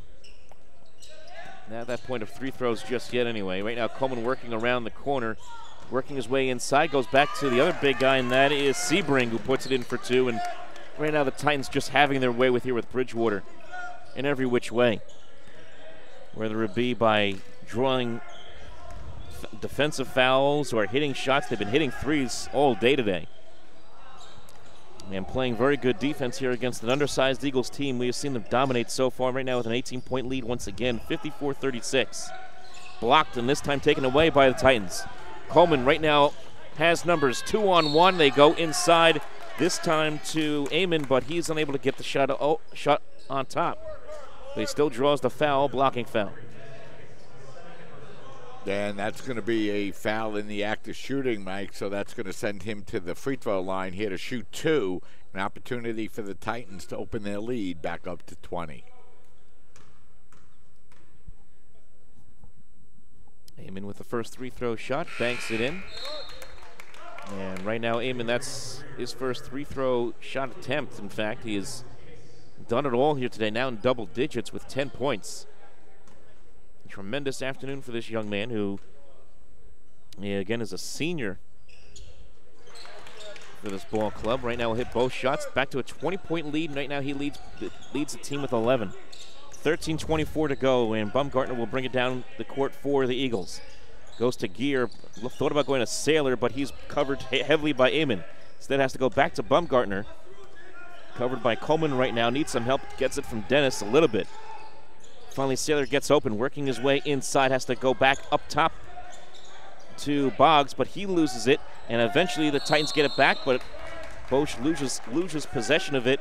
Really lost his balance as well, but I think he may have had that ball bounce off of an Eagle player, if I'm not mistaken, Mike. Yeah, you know, we'll see. The officials are out talking about it. If the Eagles get to maintain possession, they'll have 3 seconds on the shot clock, and now I see the official resetting it. I guess he feels, Mike, that the Titans had possession of the basketball and when they threw it off the back of the rim.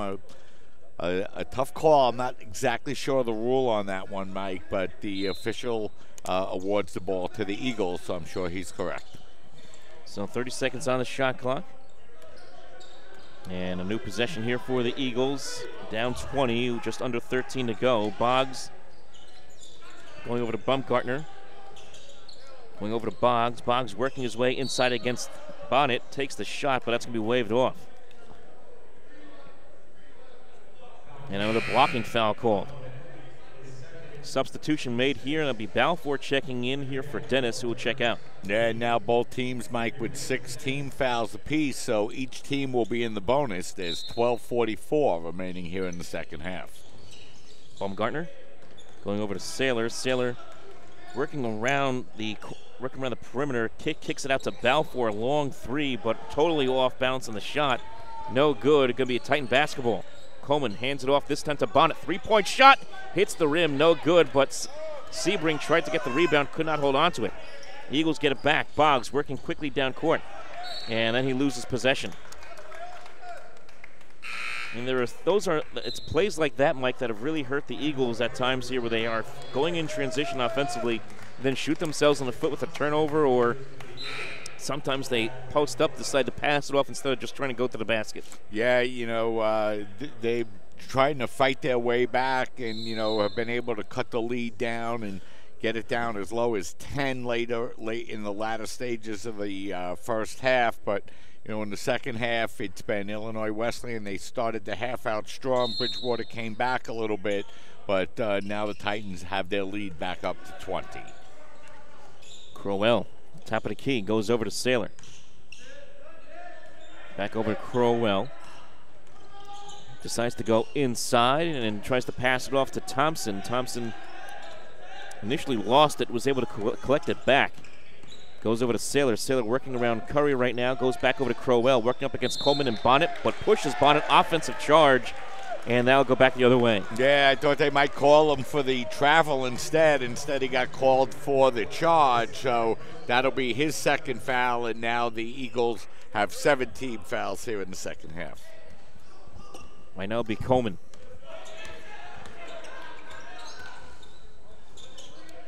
Passing off to Beasley. Curry going inside. Curry's the only one who hasn't scored yet, but that's going to be waved off. No bucket there. Yeah, that'll be a foul before the shot, but the Eagles are over the limit, so Curry will get to attempt to score, Mike, from the free throw line where he'll shoot a 1-and-1. Well, everyone's got to score at some point here in this game for the Titans. Why not do it from the free throw line? And Curry hasn't seen a lot of playing time, hasn't had a lot of free throw attempts this year. And he will miss his first on the 1-and-1, so it'll be a rebound here for the Eagles. Still a 20-point lead, though, for Illinois Wesleyan with 11:40 to go. Crowell going over to Thompson, back over to Saylor. Saylor goes back to Thompson, underneath, tries to work his way underneath against Sebring, but Sebring with the blocking foul really tripped him for that matter. Yeah, and now they're in the bonus. That time Sebring stuck out that huge leg, and he's a big man, and the Eagles player went crashing to the floor. That's a hard foul, and that's two very hard fouls against Sebring here in the second half, as he will go to the bench now. And the Eagles will have an attempt with a 1-and-1 from the free throw line that they miss. So both teams in the bonus. A rebound there by Boggs. He tries to put it up, doesn't get it. Balfour gets the rebound, comes out of it. A new shot clock here for the Eagles. That's a great job by Bridgewater to come out of it with a new 30. Right now it will be Case. Working top of the key, goes over to Boggs. Boggs working inside, takes the jump shot, and it hit the rim, no good. Another rebound. Thompson was the first to touch it. Might be a jump ball, no, but it'll be the Titans that come out with it, and Curry. Good job by the Titans to avoid the jump ball battle right there. Curry going over to Bonnet. Tries to put it up, does not do so. But a nice job by Burdine to help him out and gets the ball back. Keeps the possession here for the Titans. 23 on the shot clock, and the pass goes inside to go out of bounds back towards the Eagles and a new 34 Bridgewater. We should mention, Mike, about 25 or 30 minutes after the conclusion of this game, it'll be the championship battle as the College of Staten Island will take on a very formidable Middlebury team, Mike. So it should be a great championship game. Like I said, about a half hour or so after the conclusion of this game scheduled to begin at 7:30. And, really, Mike, it's going to be a very tough challenge here for the CSI Dolphins tonight on their home floor. And, of course, you can find it right here after this one and your home for everything CSI Dolphins. And then, of course, CSI Sportsnet. Myself, Mike Babusky, will bring you that game as well. So Coleman dishes it back out here to Bonnet. Bonnet working inside. Now goes back underneath here to goes back underneath this time to Burdine, but he will draw the foul. And that will be another foul on number 33, and that is Cope. That's his third. Wow. Yeah, Burdine was in the lane for a long time there, Mike, but was able to draw the foul, and he will now go to the free throw line. And he'll miss the first. But you're talking about the game that's coming up between CSI and Middlebury, and we'll see how the Dolphins do offensively. Remember, they did struggle a little bit offensively in the early going against this Bridgewater team. We'll see if they can be a little more consistent. And I thought last night, and you pointed it out last night, the turning point came when Schettino had that jump shot that rattled in, rolled around, and finally sunk in, and he started to turn it on.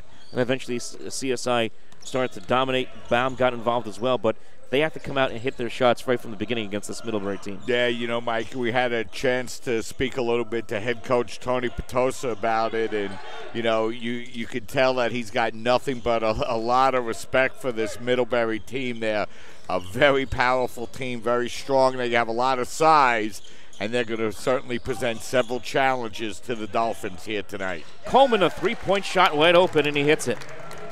And that is now 9 three-pointers this team has hit here today. They are 9 out of 20 from beyond the arc, 45%. That's even better than what they're doing from the floor, which is at 44.9%.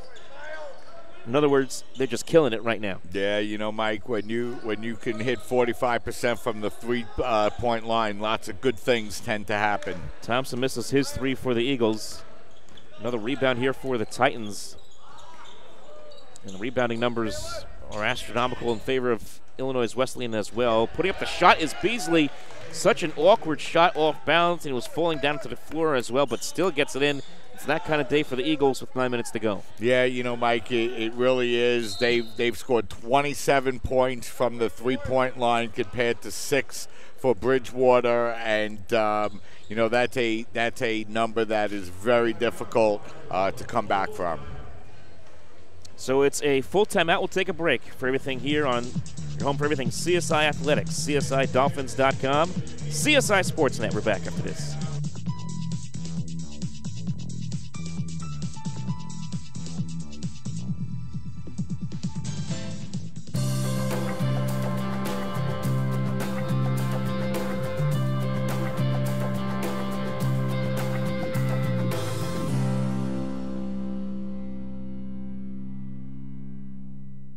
One-on-One is an independently owned and operated physical therapy center since 1999. One-on-One has multiple offices located in Staten Island and in Brooklyn. One-on-One has been getting people back to living pain-free for almost 14 years. The number one goal of One-on-One is to provide quality health care for our community and continue to strive to be the best in our field. One-on-one physical therapy gets our clients back to work, back to play, and back to function as soon as possible. We help them reclaim their life.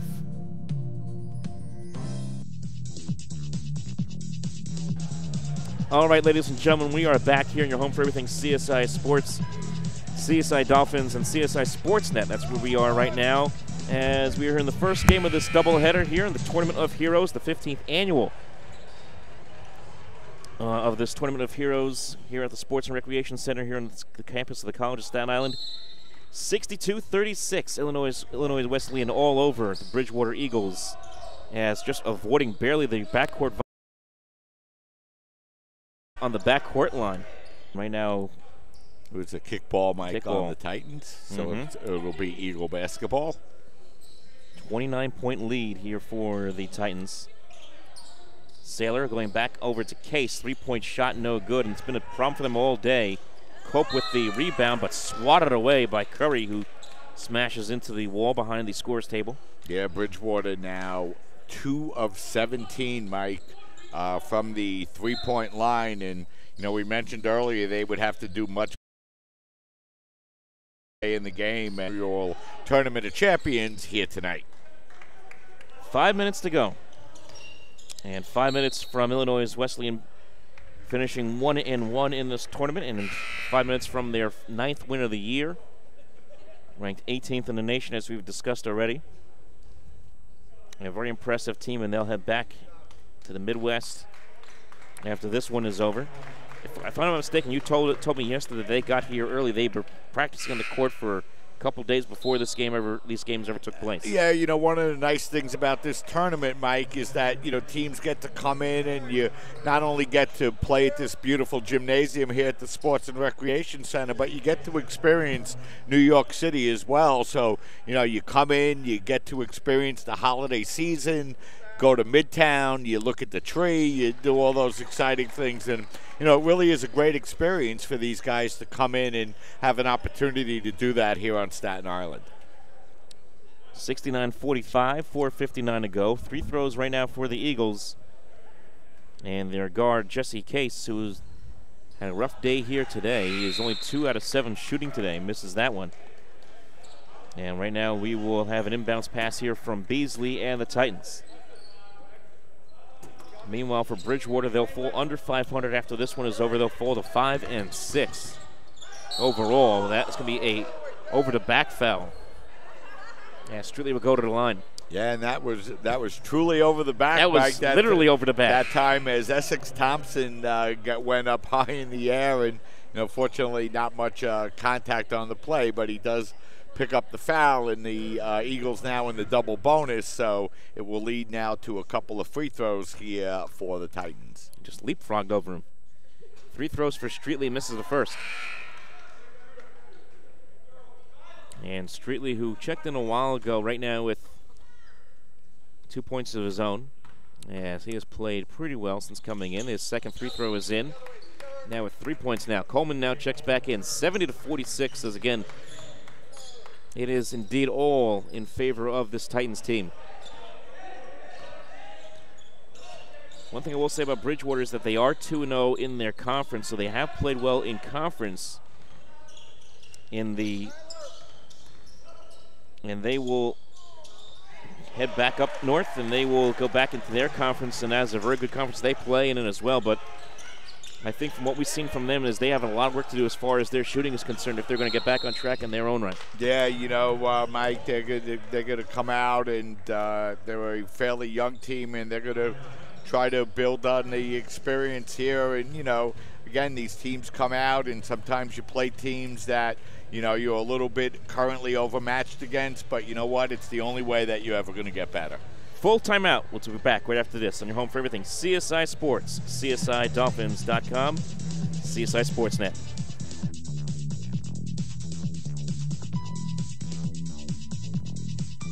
So who's going to do what? I'll pack the dead batteries. Great. I'll only put what I don't need into a duffel bag. Perfect. That's totally unhelpful. No problem. Meanwhile, I will try to comfort everyone by speaking in a calm voice. And who is going to handle supplies? I can forget to do a list for us. Thanks, pal. We couldn't be any less prepared. I'm proud of you guys. Talk to your kids about who to call, where to meet, what to pack. Search Ready Kids at nyc.gov or call 311. And we're back, folks, here on the CSI Sportsnet. Illinois Wesleyan all over Bridgewater College, 70-48. We still got 4:26 to go in this ball game. 25 out of 53 from the floor, 9 out of 20 long distance for Illinois Wesleyan. Right now, the leaders in the scoring would be Amon and Bosch, both with 11 points. Sebring with 10. And everybody has contributed in some fashion here for the Titans as they are dominating. And right now, inbound here with Bonnet, I should say, going to Coleman, working against Crowell, but a turnover quickly back the other way on the offensive foul.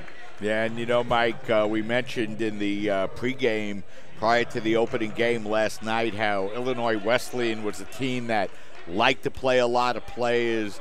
No player really builds up a huge stat line with this team, and you can really see it reflected in the game tonight, Mike. They're dominating a team. They're winning by 22 points. But as you mentioned, their leading scorers have 11 and 10 points respectively. They play a lot of players, a lot of different minutes. We got our stat sheet here with about 4 minutes and 20 seconds to go. And this is a team that had 10 players, Mike, who played more than 10 minutes apiece.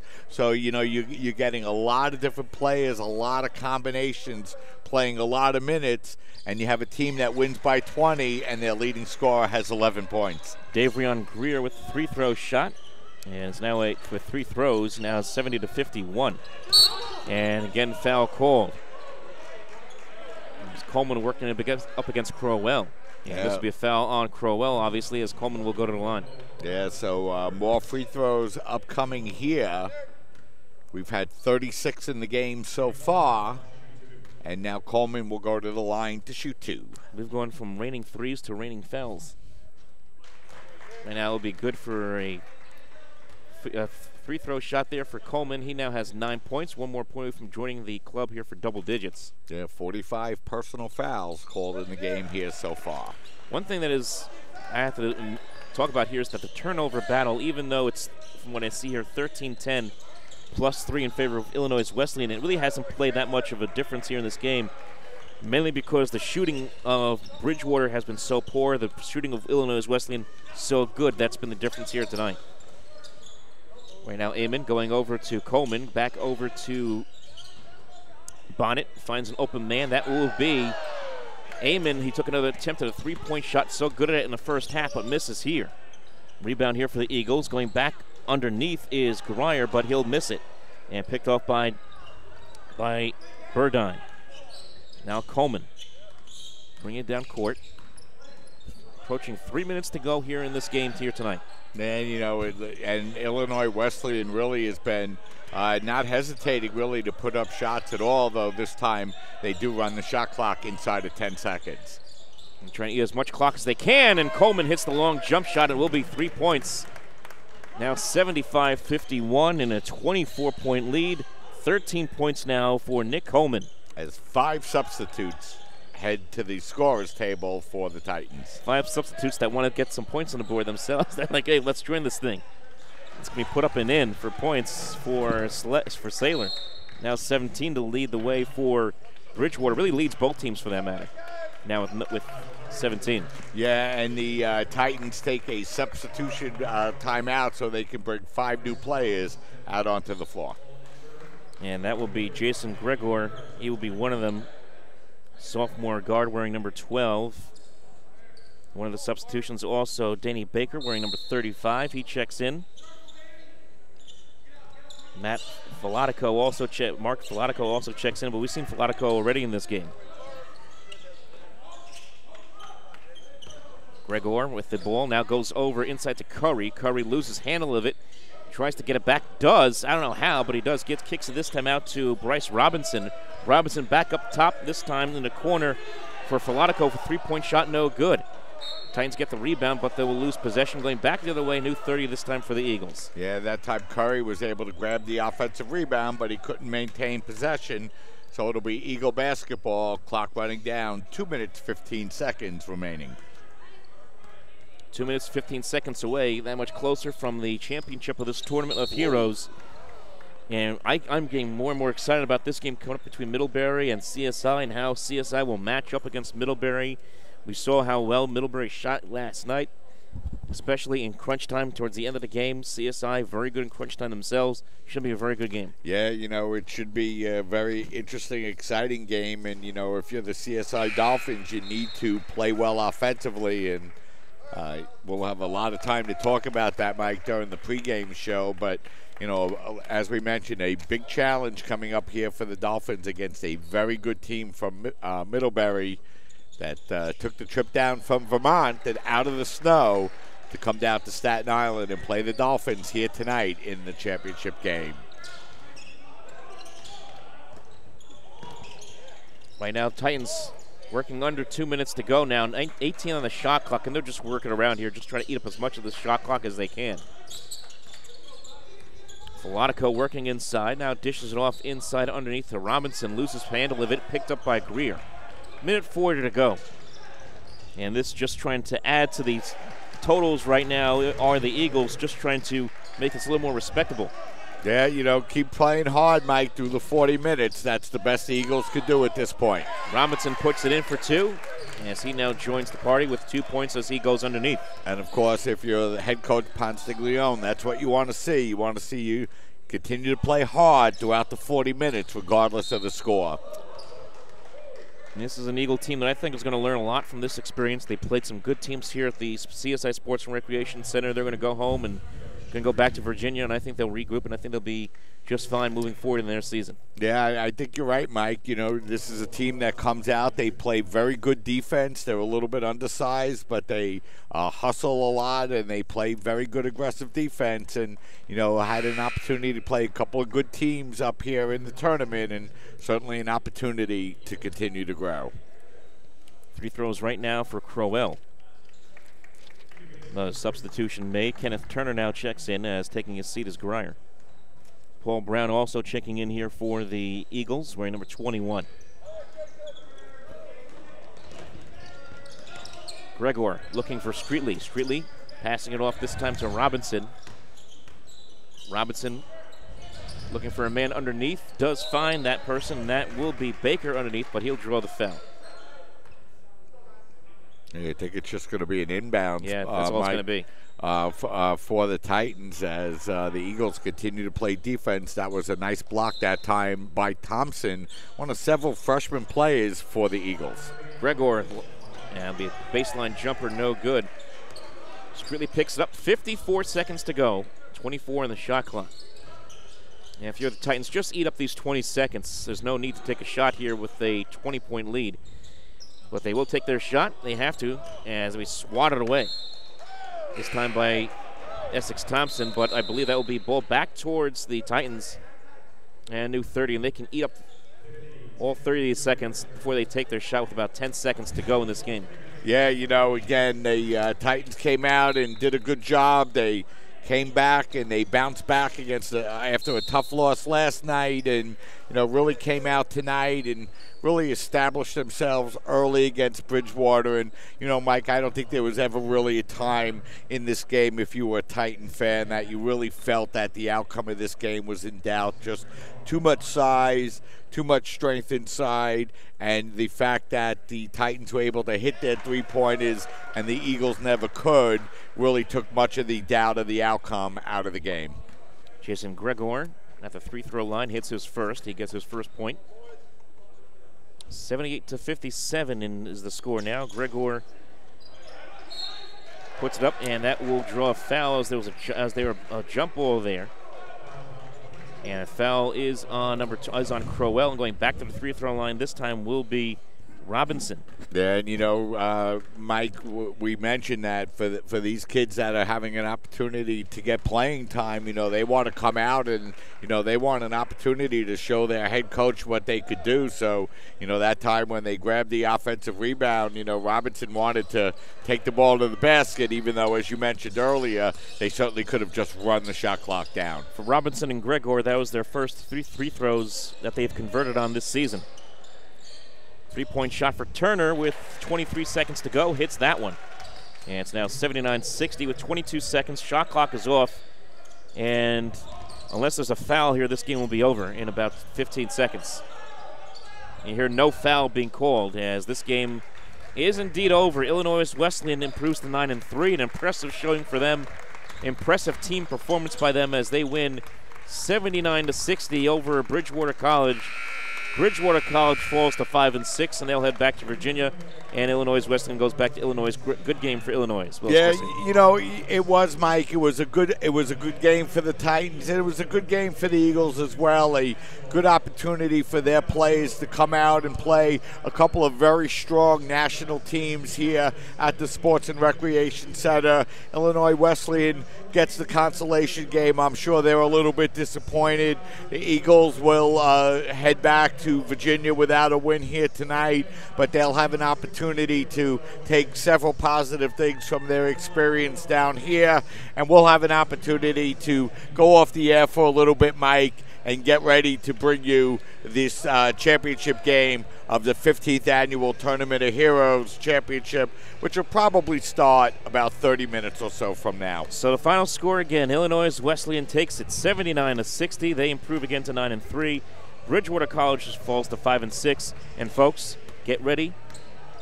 Hold on to your seats because in about 35 minutes or so, 35 minutes, we will have CSI and Middlebury going at it in the Tournament of Heroes Championship game.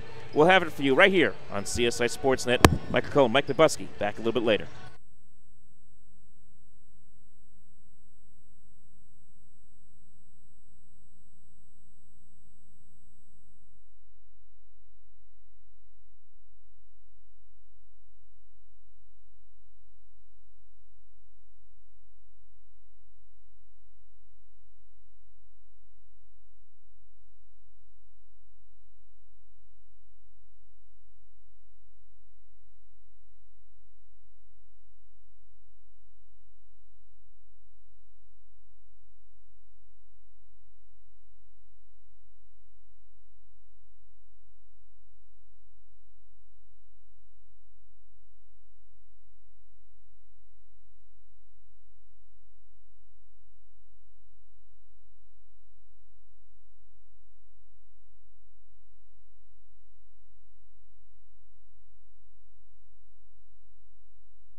Live from the CSI Sports and Recreation Center, you're listening to the 2016 championship game of the Tournament of Heroes Championship right here on CSI Sportsnet.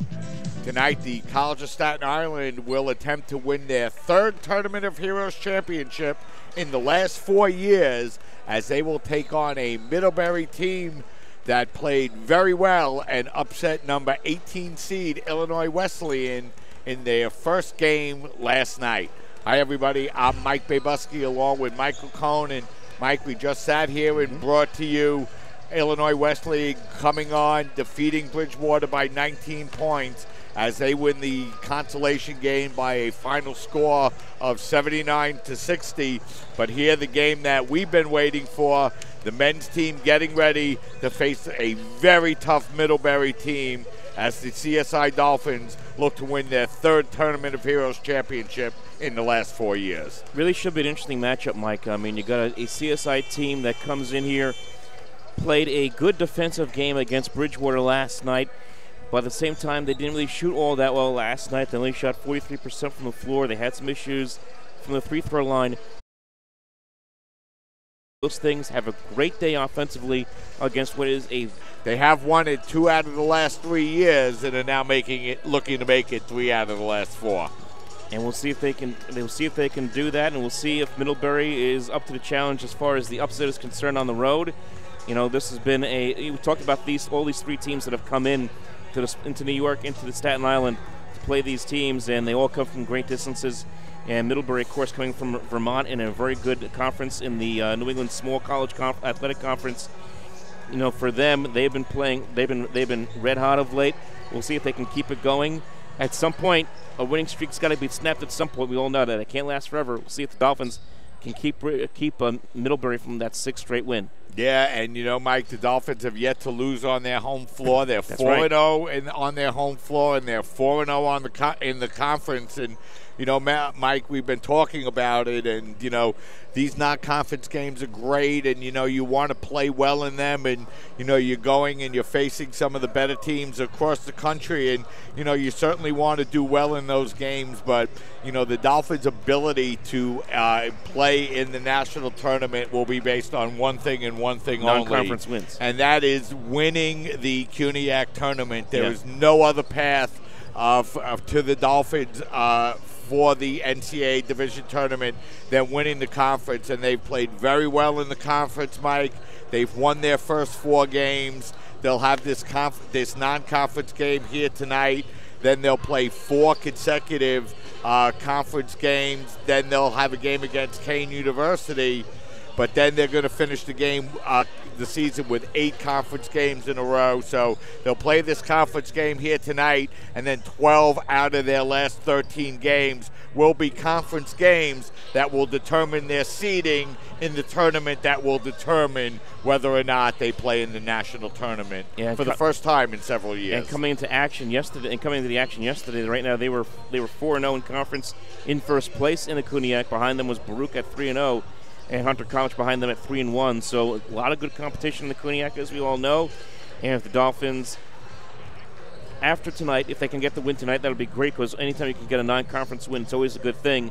But moving forward, if they can start to continue to pound against their conference opponents, you're absolutely right, Michael. They will put themselves in great position for some deep postseason runs after the CUNYAC tournament. Yeah, you know, and the Dolphins coming into this game, Mike, bouncing back from that tough loss against Wagner College, in a game in which they really struggled right from the onset of that game. And you know, we mentioned, Mike, that we had a little bit of an opportunity to speak to head coach Tony Petosa, and you know, Coach Petosa has nothing but respect for this Panther team, and you know, he knows what kind of challenges face his Dolphins here tonight. And you know, it'll be interesting to see, you know, after the Dolphins had an opportunity to watch Middlebury play in person, how they come out and try to play against a very strong team in the Panthers.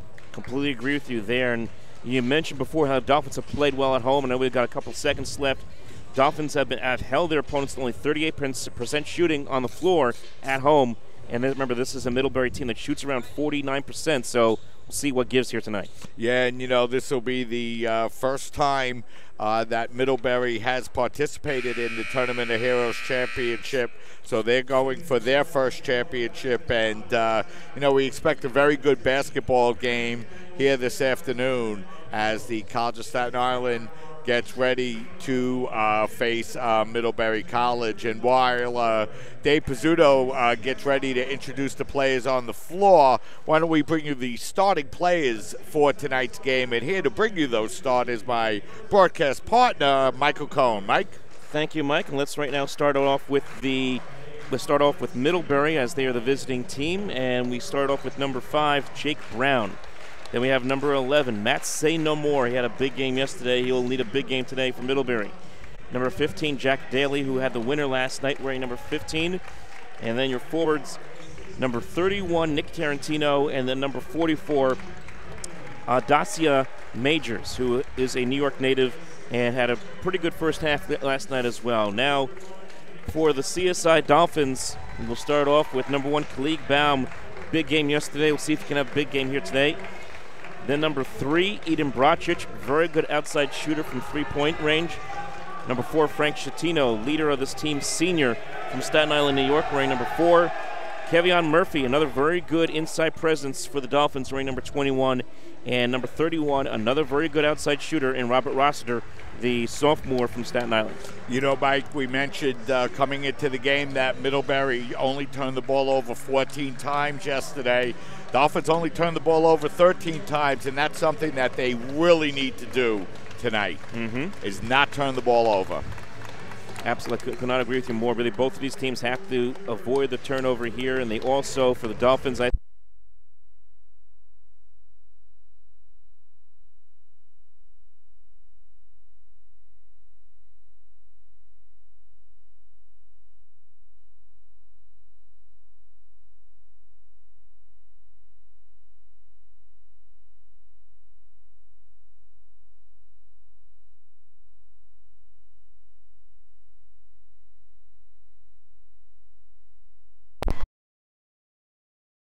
Mike, as the Dolphins finish getting introduced, Middlebury coming in red hot, 5 games in a row, 8-1 overall. Dolphins coming in with a record of 6-5 as they nosed their way up above 500 with their win against Bridgewater last night.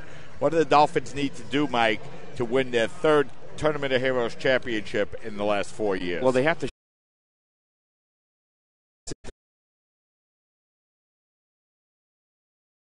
avoid getting themselves into foul trouble with these Middlebury players. Middlebury is a very good free throw shooting team. They're a very good shooting team. Got to be disciplined. You got to force some bad shots and force turnovers against Middlebury, and then convert those turnovers on the other end into points. Middlebury coming out onto the floor, Mike, a senior and junior-laden starting front 5 here for the Panthers. 2 seniors and 3 juniors, so a lot of experience on this team. And, you really had an opportunity to see it come into play last night as, they stayed calm despite changing circumstances throughout the game.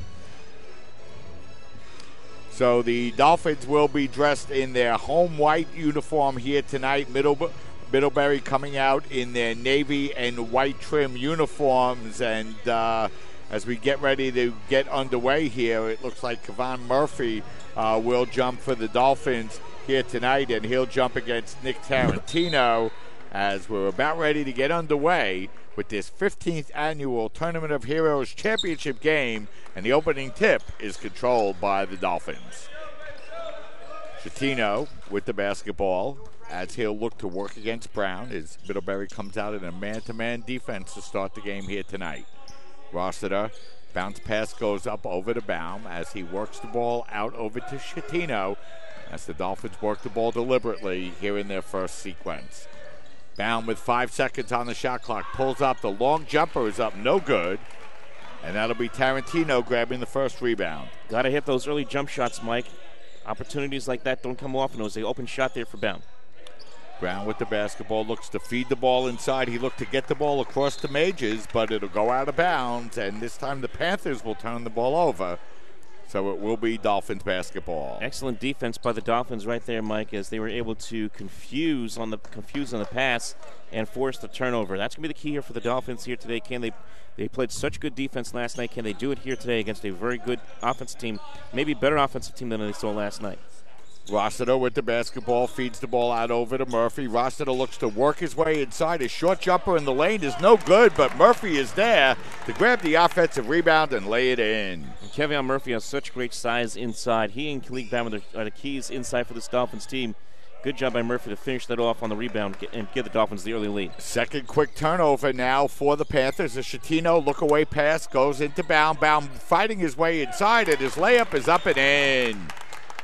It's a good start by the Dolphins, Mike. 4-0 to start it off against a Middlebury team that's very, very dangerous. Middlebury yet to get the ball to the basket in the first minute and 20 seconds of play here in the first half. Tarantino with the basketball out by the three-point line, works the ball, and they get the ball inside to Majors, but he's going to miss the layup, and Schettino grabs the rebound for the Dolphins. Schettino in the center of the floor. Schettino crossover dribble. He gets his way inside, and he'll be fouled before the shot. And I believe that foul will be on Jake Brown. And it is. It will be his first, the team's first, and the Dolphins will inbound now with a fresh 30-second shot clock. It's a beautiful feed from Schettino to Murphy.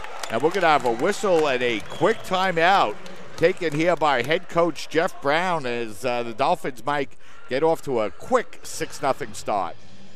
Quick 6-0 start for the Dolphins. I don't know how Murphy got so open underneath. Good job by Schettino finding him, but the Dolphins getting off to a fast start. They have an inside presence already here with both Murphy and Brown and Baum inside, and Middlebury having a very tough time trying to keep up. Dolphins also playing very good defense. They forced a couple of turnovers. They also get a foul as well on this side of the court to set up the basket for Murphy.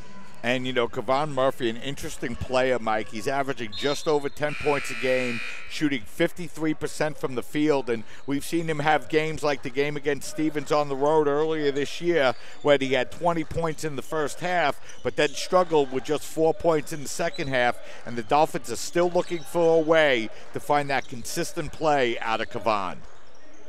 Middlebury now with the basketball looking for their first points of the game, and they're going to find them as they feed the ball inside to Tarantino, who jams it home. 6-2 as Middlebury breaks the Dolphins' 6-0 run to start the game, and Schettino brings the ball up. He gets the ball inside to Brocic. He was able to catch the ball, but a nice defensive play that time by Daly to knock the ball out of bounds. It'll be Dolphins in possession of the basketball, 18 seconds on the shot clock. Dolphins being very aggressive on both ends of the floor here in this game so far, and a chance for some points quickly to try to expand upon this 6-2 lead. Rossiter gets the ball into Brocic, and now it'll be Schettino looking to set up offensively with 10 seconds remaining on the shot clock. Brocic pulling up. The long jumper is going to be short. Tarantino grabs the rebound. And Middlebury looking to run is a beautiful move that time by Say No More to lay it up and in. And Say No More had that big game yesterday where he had 19 points. Have to watch out for him throughout this game today for the Dolphins. Middlebury now on a little 4-0 run of their own to make it a 6-4 game, but Kevon Murphy hits his third shot in 3 attempts. He has 6 of the 8 Dolphin points. Majors taking the ball into the basket, a nice defensive play to knock the ball away, and then Majors will throw the ball away. So Majors off to a little bit of a rough start here, Mike, in the first half. He's turned the ball over twice in just over 3 minutes. And a lot of that has to do with the defense of the Dolphins. Both Murphy and Baum have confused him a lot here to start things off, and he has turned it over twice, as you just mentioned. Very good start defensively here by CSI. So Schettino will bring the ball up across the midcourt line now for the Dolphins, who lead by a score of 8-4. Now it's Baum.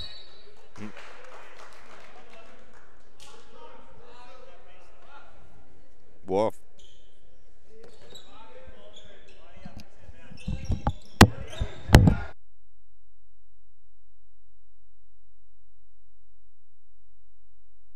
Have to do anything?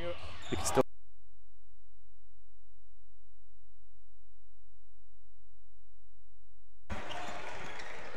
8-4 the score.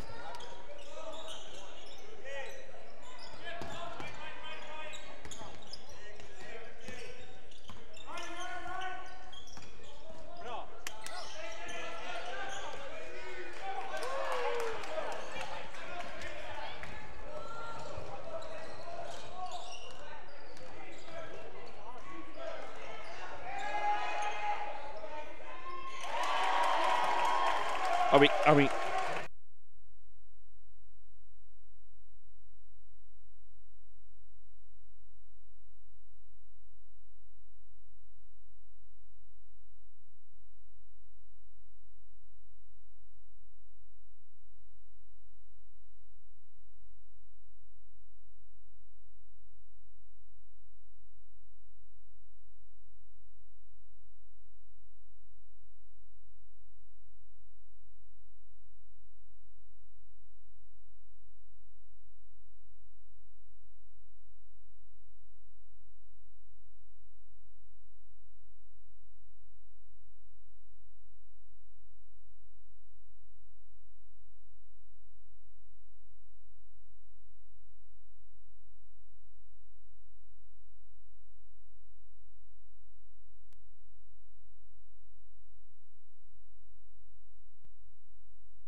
We're back. We're having a little bit of technical difficulties with the video, but I believe that you could hear the audio, so we will bring this broadcast to you as a radio broadcast until we can get back on.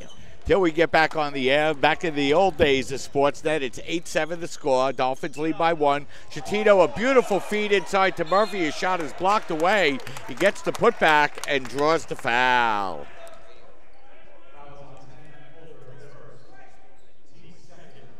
The foul will be on Folger. That will be his first, the team's second. Kevon Murphy will go to the free throw line here for the Dolphins to shoot 2. Kevon, a 64% free throw shooter, 21 of 33 coming into the game tonight. As he misses the first, Mike, so far Kevon with 6 of the 8 Dolphin points. And he has just been dominant so far in this game. And Dolphins with this 1-point lead looking to expand upon that. A little bit of old-time radio right now. All we need is the cigars, the suits, the hats, like old-time radio. So Murphy splits the pair, and the Dolphins lead by 2, 9-7. 5 minutes and 15 seconds remaining in this first half. Vinny DeCunto checking into the game for the Dolphins. He joins the 4 starters on the floor as it's Jones with the basketball. Jones is going to work the ball over in the corner to Sainamore, who's going to get called for the travel. So Middlebury, who turned the ball over 14 times yesterday, have 4 turnovers here through 5.5 minutes of play in the first half. Chatino with the basketball as he slowly walks the ball up toward the midcourt line where Daly is waiting to meet him for Middlebury. Chatino pulling up his long three-pointer is up the rim, no good, and Folger goes up high to grab the rebound and feed the ball ahead to Daly. Daly looking for some room inside. He kicks it outside to Sainamore. His open three-pointer is up, no good. Fight for the rebound. Dolphins come away with it. And now it's DeCunto with the ball for the Dolphins. I'm not so sure Sainamore needed to try to attempt that three-pointer at that point. I thought maybe work the ball inside a little bit, try to get a better open shot. Yeah, DeCunto had a couple of big three-pointers in that first half for the Dolphins in the game last night, as he joined the team after the intercession break for the second half of the season, as Rossiter gets ready to inbound the ball now for the Dolphins, and Jade Spencer will check into the game for the Dolphins as well. Chatino spinning his way inside. He got a nice move to work his way inside, and then he tips the ball up over to Chatino, who lays it up and in. He is just dominant so far as Kevion Murphy. 11-7 as the open jumper by Sainamore from behind the three-point line is no good, and Chatino grabs the rebound.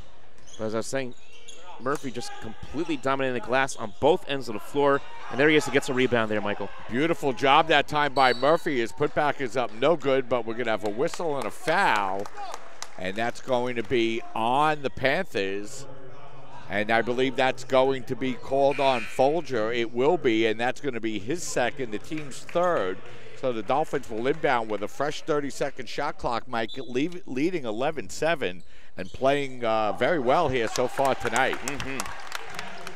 And even though it's only a 6-point lead, it feels like it's more than that right now. Dolphins have I don't want to use the word dominated, but they certainly have been in charge so far here in this first half. Well, they've taken 15 shots, Mike, compared to just 8 for Middlebury here, as now the open three-pointer by Sandomar is no good once again. And once again, the Dolphins grab the rebound. The long pass ahead of the field to Rossiter will go out of bounds, so the Dolphins will turn the ball over. And, you know, an opportunity there for the Dolphins to open their 6-point lead goes by the boards as the Dolphins turn the ball over, and that will be, Mike, their third turnover here in the first half. And Kevion Murphy matched up against McCord. McCord is 2 inches taller than Murphy, but Murphy outplaying him right now inside the paint. As they feed the ball inside to Majors, who lays it up and in, and Majors got off to a little bit of a rough start. Mike, he missed his first shot and had a turnover, but that time a nice play to lay the ball up and in and draw Middlebury back to within 4, and he can make it a one-possession game if he can hit his free throw here. And he does. 13-10 the score, 12 minutes, 37 seconds remaining here in the first half.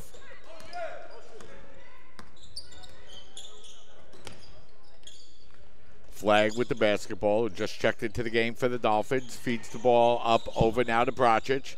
Now it's DeCunto with the basketball as he joins Spencer on the floor. The short jumper taken that time is going to be no good by Murphy, and we're going to have a whistle and another loose ball foul called on the Panthers. That will be on Majors. That will be his first, team's fourth. And the Dolphins will get to inbound with 12 minutes and 16 seconds left here in the first half. Flag with the basketball, now gets the ball out over to Bracic. Bracic back to Flag as the Dolphins working the ball around the three-point line, and now DeCunto will look to set up for the Dolphins with 15 on the shot clock. Flag looking to work his way inside. He tried to cut across the lane. He loses possession, but the Dolphins able to maintain it as Murphy spins towards the basket. That's going to be no good, and this time we're going to have a whistle, and I believe it's going to be a loose ball foul. It will be on the Dolphins. It'll be on Murphy, and that will be his first and the team's third.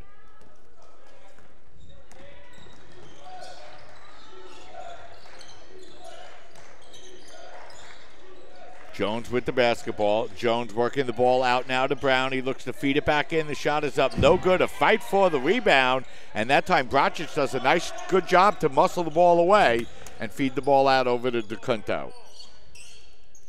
DeCunto now out over to Flag as he'll call DeCunto back, and the Dolphins will look to set up.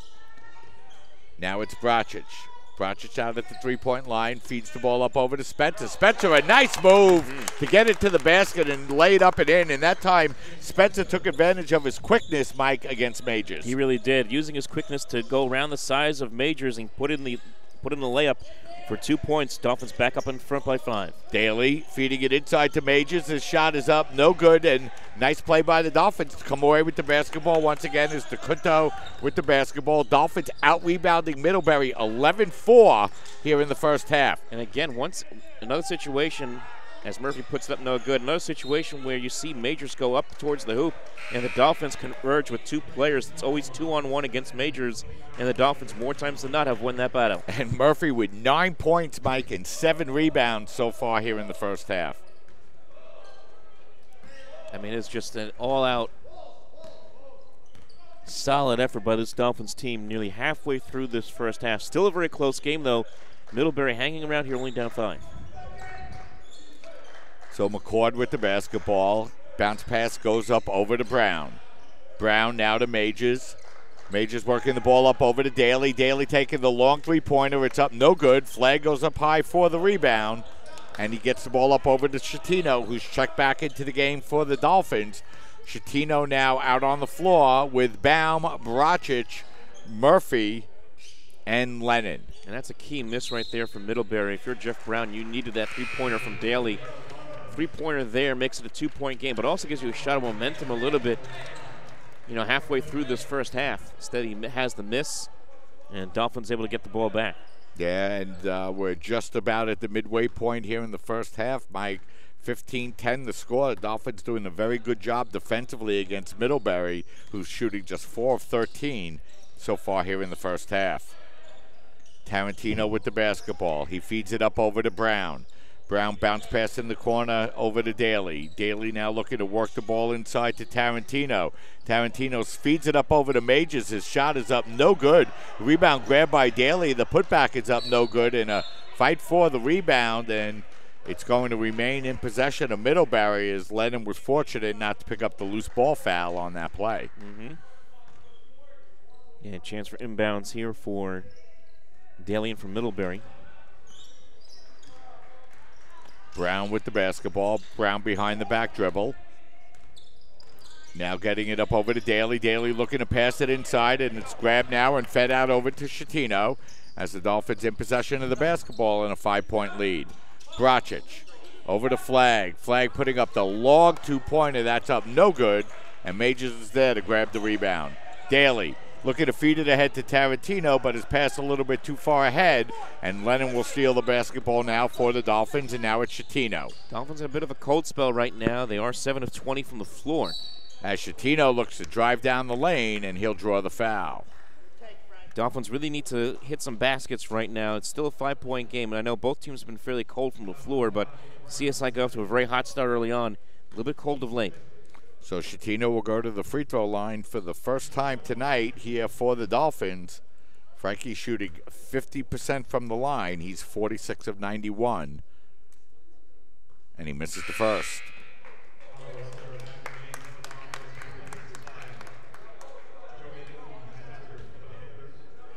So one more free throw upcoming here for Schettino.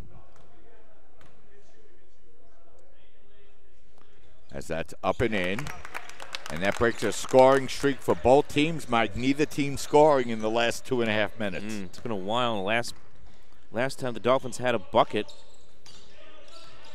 Last run for the Dolphins anyway came with 13 minutes and 11 seconds to go, so it's been about 5 minutes. Dolphins with a 6-point lead in the game here, which matches their biggest lead.